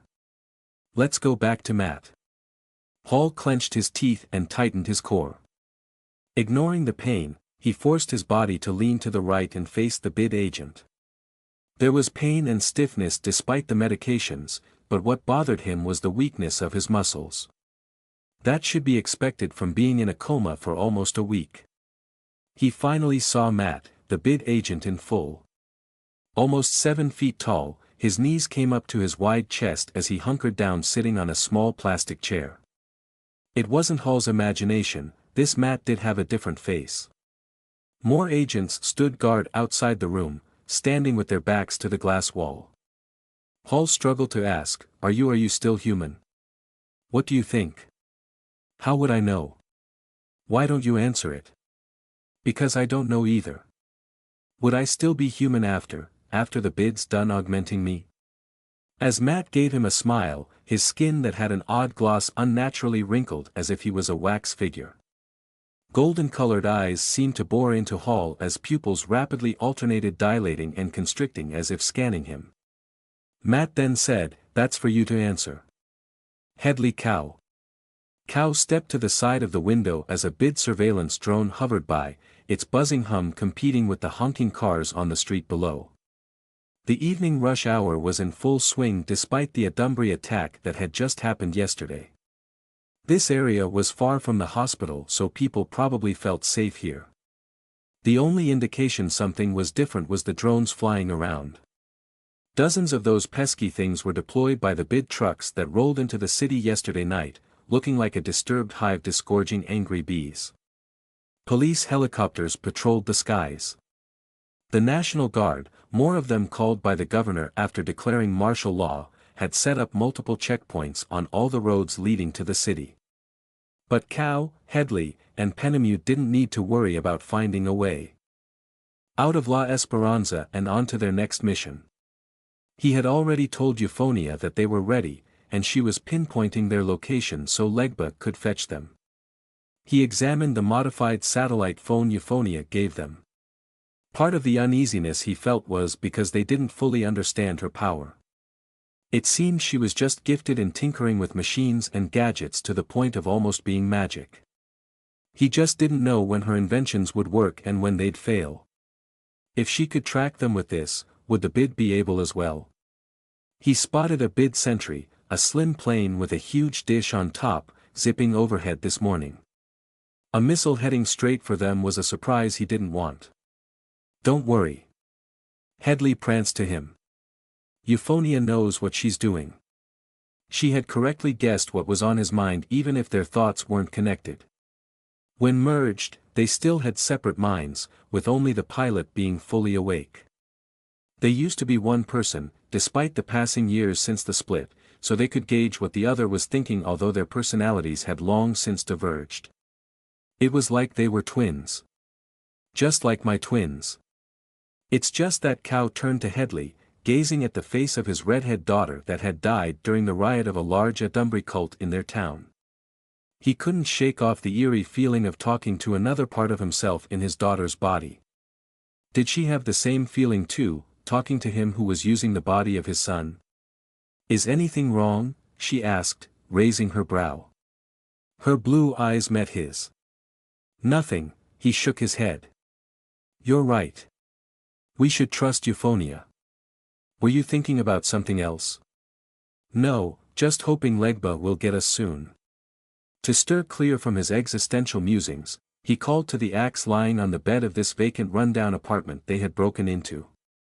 Penemew, are you going to tell the others about her? Errand? Headley piped up. The Adumbry inside her. No. I don't think so.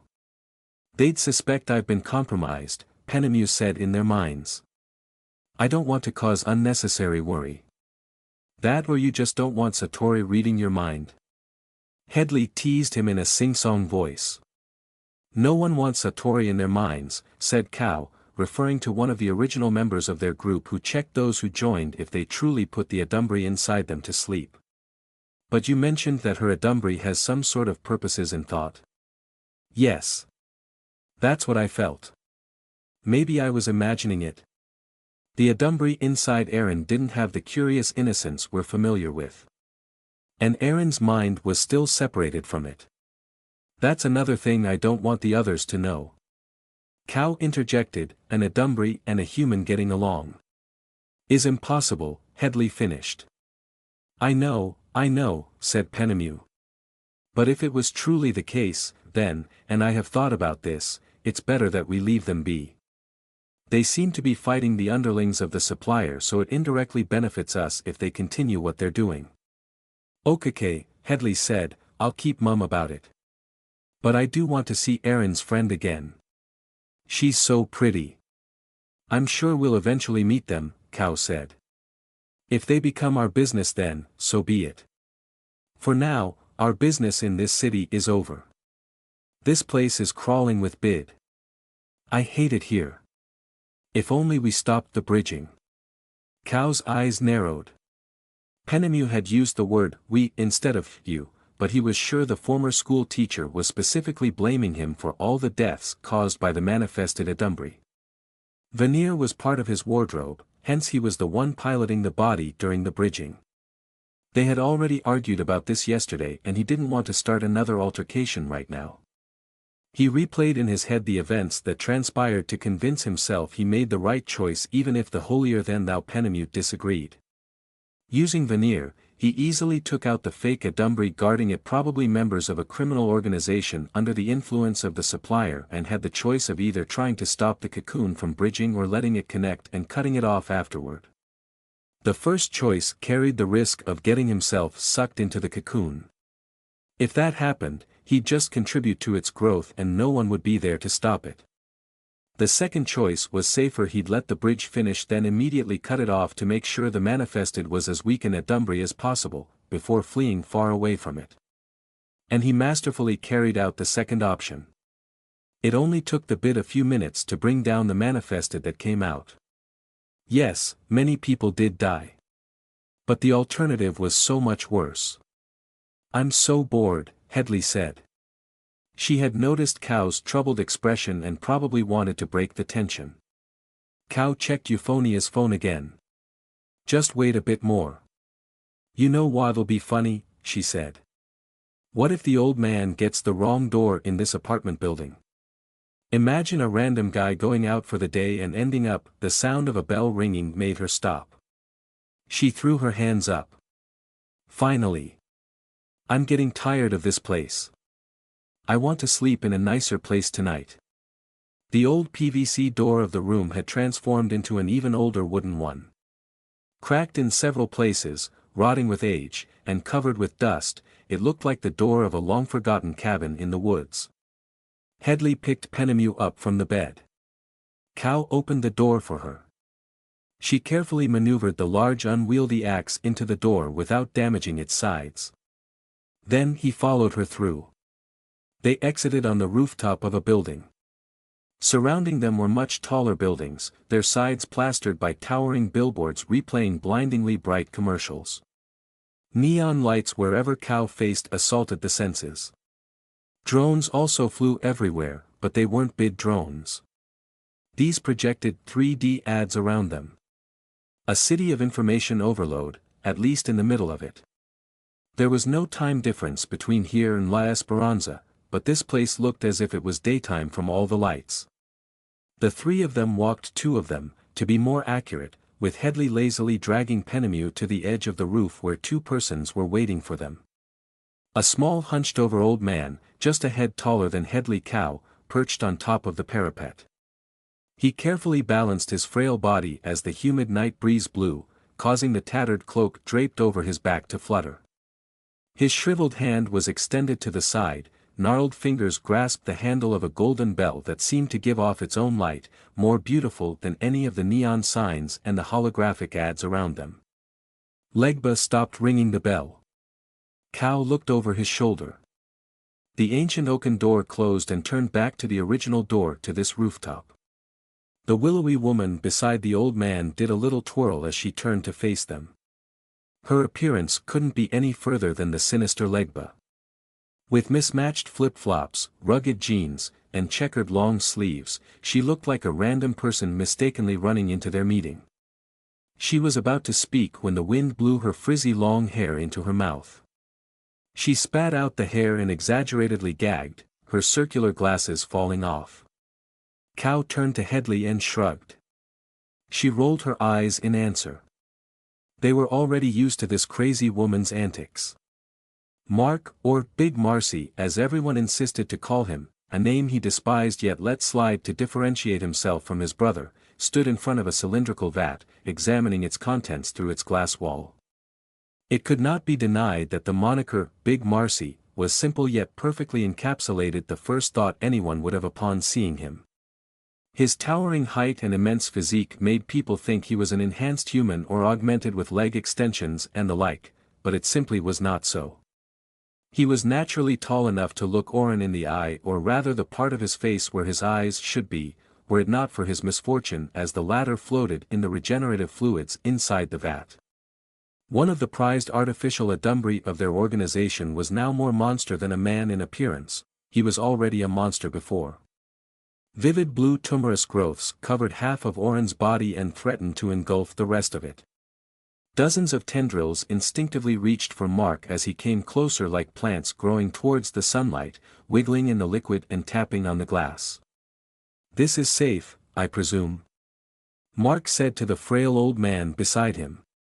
Mr. looked up from the tablet held. He gave a quick glance at Oren, muttering, "Yes, yes," before returning to analyzing data. He did not attempt to veil his annoyance at the interruption. The sheer disrespect, Mark seethed in his mind. If this was his brother, Mark, inspecting the laboratory, Mr. would be courteously catering to him. The old man certainly was on his brother's side. Mark chewed his tongue to calm himself, not showing any outward sign of his irritation. He asked Mr., "Will Oren be able to recover? Does your child control this body now?" He used the term the old man called his disgusting creations. Mr. slowly shook his head. "Unfortunately, there's no more Oren to recover. He had died and my child has taken over, yes. Assuming his brain hadn't shut down due to blunt force trauma caused by that wretched girl, this much interconnection is irreversible at this point, and would eventually still lead to his death." This is why I have misgivings using my children in combat to augment one's abilities. Severe injuries are unavoidable and it'll trigger this reaction. Let me put it this way, and the old man continued with complicated scientific jargon. Bringing up a topic Mr. was interested in was a sure way to get him talking. Mark did not care for any of it, for he had read the reports. He only wanted Mr. to give him his attention. As everyone in this organization should. Losing Oren was a huge blow. Not only was his ability incredibly useful, but he also had unparalleled skills in working behind the scenes to set up everything the organization needed, from bribing officials to organizing grassroots movements that they would twist to their plans. A huge blow, but to whom? Mark was not bothered by it, for he considered his brother's loss in the same way Stella's death was his. He clenched his teeth upon remembering Stella's and Decano's deaths. He turned away his face so Mr. would not see his tense cheek muscles, evenly breathing until his face relaxed. Everyone who survived the attack on the condominium building where Aaron Hartwell lived was on Mark's side. The old man continued to drone on about his planned experiments in an attempt to save Oren's precious power by having his slug creation control this corpse. Mr. was an enemy, no doubt about it. Slinky should be as well. How Mark wished the reptilian man had joined his side, for he had a good impression of him even from the time he was a normal human. Fortunately, Slinky was also killed by Aaron. That was another problem taken care of. As for Bob, that simple-minded giant buffoon who could not think for himself only followed strength and power. That meant Stella when she was still alive. But now that she was gone, Bob had taken a liking to that bastard Taruna, one of the main guards of Red Island. Nonetheless, Mark counted this as a small win, for it meant Bob could only be safely kept at Red Island and was thus temporarily out for the count. And then there was Finley, Mark said, interrupting Mr. How is he? It was rare for that crafty maggot to be severely injured, for he had an extreme aversion to danger. Finley was probably afraid of Mark's anger if Oren was lost. His power was so valuable that the sly fox forced himself to go against his cowardly instincts. In the end, Oren still died and the lower half of Finley's face was ripped off, a very satisfying outcome. Mr. exasperatedly exhaled, waving his hand. Finley's doing fine. I'd prefer if he didn't regenerate his mouth. He's raving inside his room about how he'll kill that girl. Is he certain that this errand and the giant wolf beast are the same? He didn't see her face, but he was 80% sure, although I'm not going to trust Finley in math. The old man unceremoniously turned away from Mark and walked to a computer terminal. But isn't it too much of a coincidence for that girl and Red Hood to be in the same place at the same time? Mark narrowed his eyes as he stared at Mr.'s insolent back. 3 instances are too much of a coincidence, he said, maintaining a neutral atmosphere. Is it not interesting that the 3 of us here were witnesses for each of those events? Me, at the docks. You, for yesterday's fight. And he looked over his shoulder at the brunette woman staring intently at one of Mr.'s experiments. And Vanessa here for the night the club was destroyed. Vanessa Minos was an unexpected ally that Mark was still unsure could be trusted. She tucked her hair behind her ear and faced them. As she raised her hand, the loose sleeve of her dress fell, revealing metal bands with heavy locks around her arm. Is Mark going to order another attempt to kidnap Erend? She asked. There it was, the reason she allied with Mark and not his more powerful brother. We now know about her true nature. No, we are going to leave her be, Mark replied. It is. Did Mark say that? Mr. interjected. The loud tapping of his fingers abruptly stopped. It is too dangerous, Mark finished his sentence with an edge to his tone. We have lost too many men for no gain. The same holds true now, we have nothing to gain. It is not good business to expend resources on a losing venture. He glared at Mr. in the eye until the latter dropped his gaze to his computer. And I am sure my brother is of the same mind. Then he looked at Vanessa. She gave him a subtle nod. This was one of his promises to her, keep Erend safe. And it was nearly broken when Erend fought Oren and the others. Mark had not anticipated that possibility and was not able to make preparations to save her if need be. Fate was on his side as Erend handily defeated the ungrateful traitors who sided with his brother. "I'll miss Slinky," Vanessa said. "He was always nice to me whenever I visited the Red Island. And we are in the process of transferring our operations out of this city due to bid presence," continued Mark. "Some of our men have already gone back to the Red Island, while the rest will be on guard duty. After our massive losses, other groups like the greedy good-for-nothings from Las Vegas might take this opportunity to push us out of the table and take our seats." Mr. continued working, apparently no longer listening to his ramblings. However, he was sure the old man had an ear open to later report whatever he said to his brother. And for that, Mark wanted to remind him that he had a share in the control over the operations of their organization. "Of course, we are simply not forgetting Erend. She did try to kill me." He nodded at Vanessa. "Given we cannot spare anyone, I am going to send Vanessa to investigate her." They had discussed the matter beforehand. She replied, "Should be easy with my familiars." He was certain his brother would not countermand this order. There was no way Mark would realize his true intentions. His brother would simply assume he wanted to track Erend for possible revenge in the future, think no further of it, and focus on more pressing matters. After all, he did not have the manpower to fight Erend. Mark had wanted to kill Erend Hartwell. But not anymore. They had kidnapped her. He could not blame her for fighting them, he rationalized to himself. Furthermore, that mysterious Adumbry girl had killed so many of his brother's men. She had done him a huge favor without knowing it. An unwitting ally. How much more could she accomplish for him if she was an actual ally? She had proven her worth in fighting his brother. With her on his side, he would certainly be able to topple Mark. Mark covered his mouth to hide a smirk he could not control. "We will leave to your work."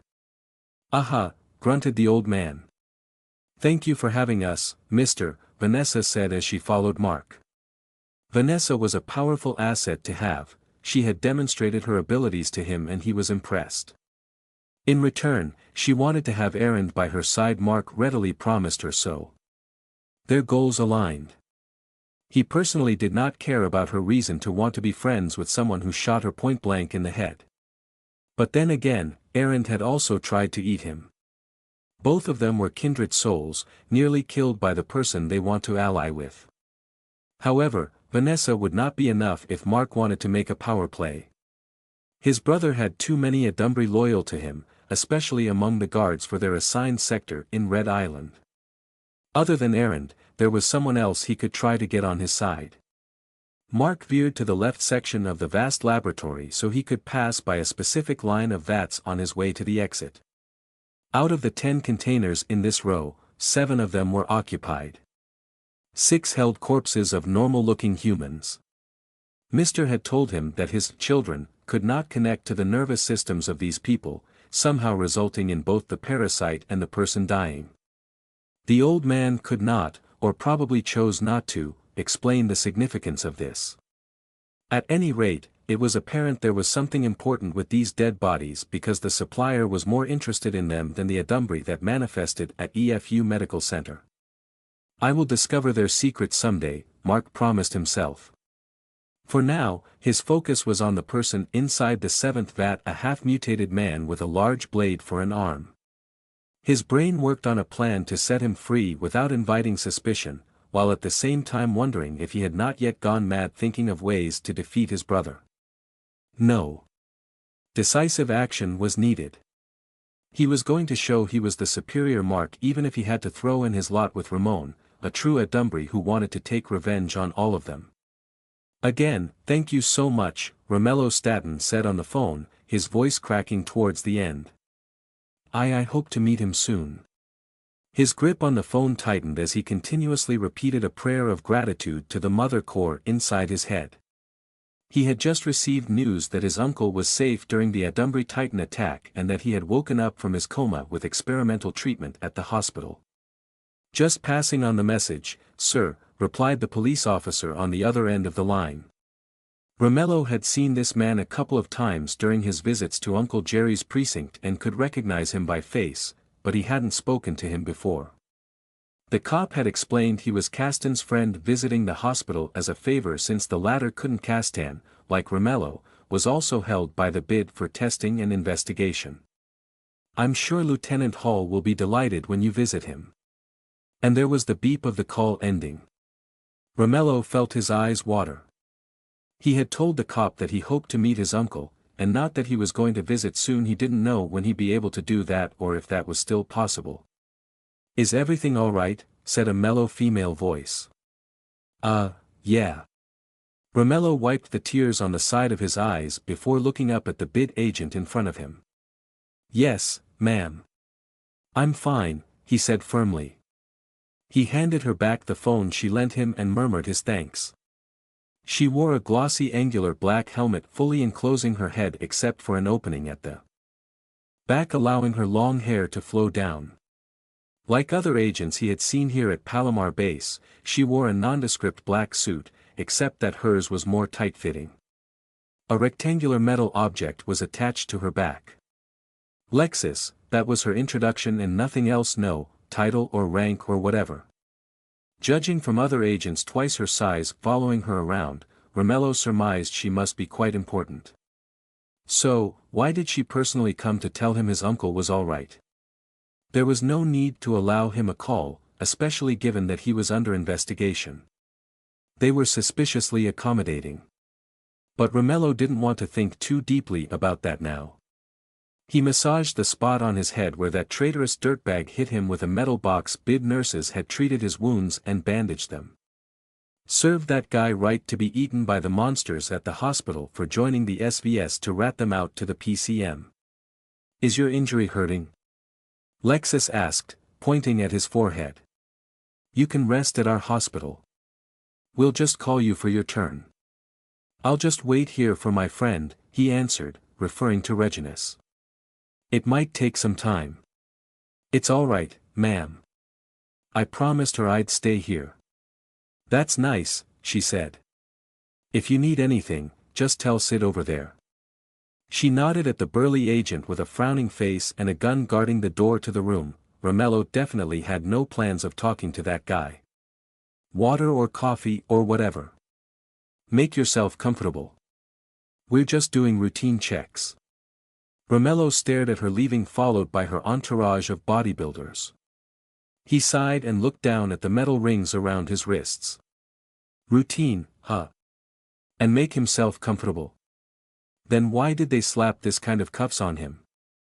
He didn't know what they were called, but he knew what they could do because Uncle Jerry had told him about them when they watched an Adumbry arrested on the news. These were used on humans suspected of being Adumbry, those who hadn't transformed yet and obviously still had wrists, and that was the majority of people arrested by the bid.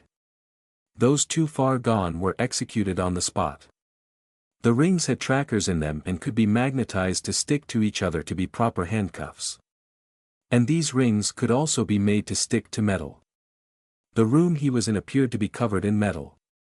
If they turned the cuffs on, his wrists would probably get pulled down to the floor. The contradictory messages of the restraints and Lexus' attitude towards him bothered him. Were these cuffs necessary or simply standard procedure? He clearly wasn't an Adumbry. I have a wound on my head. In any case, the tests later would show he was a normal human. And why bring him here? He could also be tested in La Esperanza like Castan, instead of transporting him all the way to the bid base at Palomar. They wanted something from him. He just couldn't figure out what. Were they going to question him about what he knew of the operations of the criminal brothers, Mark and Mark? That was the most logical explanation. They were interrogating Reginus right now, and he was supposed to be next. Both of them were digging for dirt on those scumbag brothers and their organization. Could the bid want information about Red Hood? Romello had met her twice, first when he was kidnapped and next at the warehouses of a company controlled by Mark and Mark. The bid shouldn't know about the first one because he only told Reginus. Damn, they were questioning her. What about that mysterious boy they met at the warehouses? He just appeared as they were running away from the murderous PCM members and helped them find a hiding place. Then he told them to surrender at a specific police station because they'd be safe there. However, they still ended up getting attacked by the PCM. Who was that kid? Or was the bid interested in witnesses to what happened at the hospital? Romello supposed that most of them probably died. He and Reginus only survived because they were saved by a shadowy demon-like creature. That could probably be signs of infighting among the Adumbri. The bid would surely be interested in that, although he didn't know any useful information he could give. Too many possibilities. Romello shrugged. I guess they're justified cuffing me. Fortunately, his cuffs weren't turned on and locked together like Professor Desley's if that was her that he saw. The night before, when he was being led to his room, or more like cell, he briefly saw someone dragged by agents down the other side of the corridor. He briefly glimpsed her face and she looked like a professor he had met at Melcher. He had a knack for recognizing faces, but he may have made a mistake this time. Why would Professor Desley be here at the bid base as well? And why were her hands and legs restrained? Romello slowly shook his head. I don't know what to think anymore. He ran his finger over a ring on his index finger. It was designed with runes of protection that Regina said she inscribed while chanting prayers to the Mother Core. She gave it to him as an apology for her brash attitude when they first met. He accepted it out of politeness, trying to keep his face straight and not judge her. This should supposedly not only protect him from harm but also give him good fortune. His fortune sucked badly right now. But I am alive. He was alive, surviving the deadly insanity he went through, coming out with only a wound on his head. Thousands of people had died, but he, right there beside the Adumbri Titan, managed to survive. And Uncle Jerry had woken up and was recovering. Maybe the ring was working after all. I should thank Reginus later.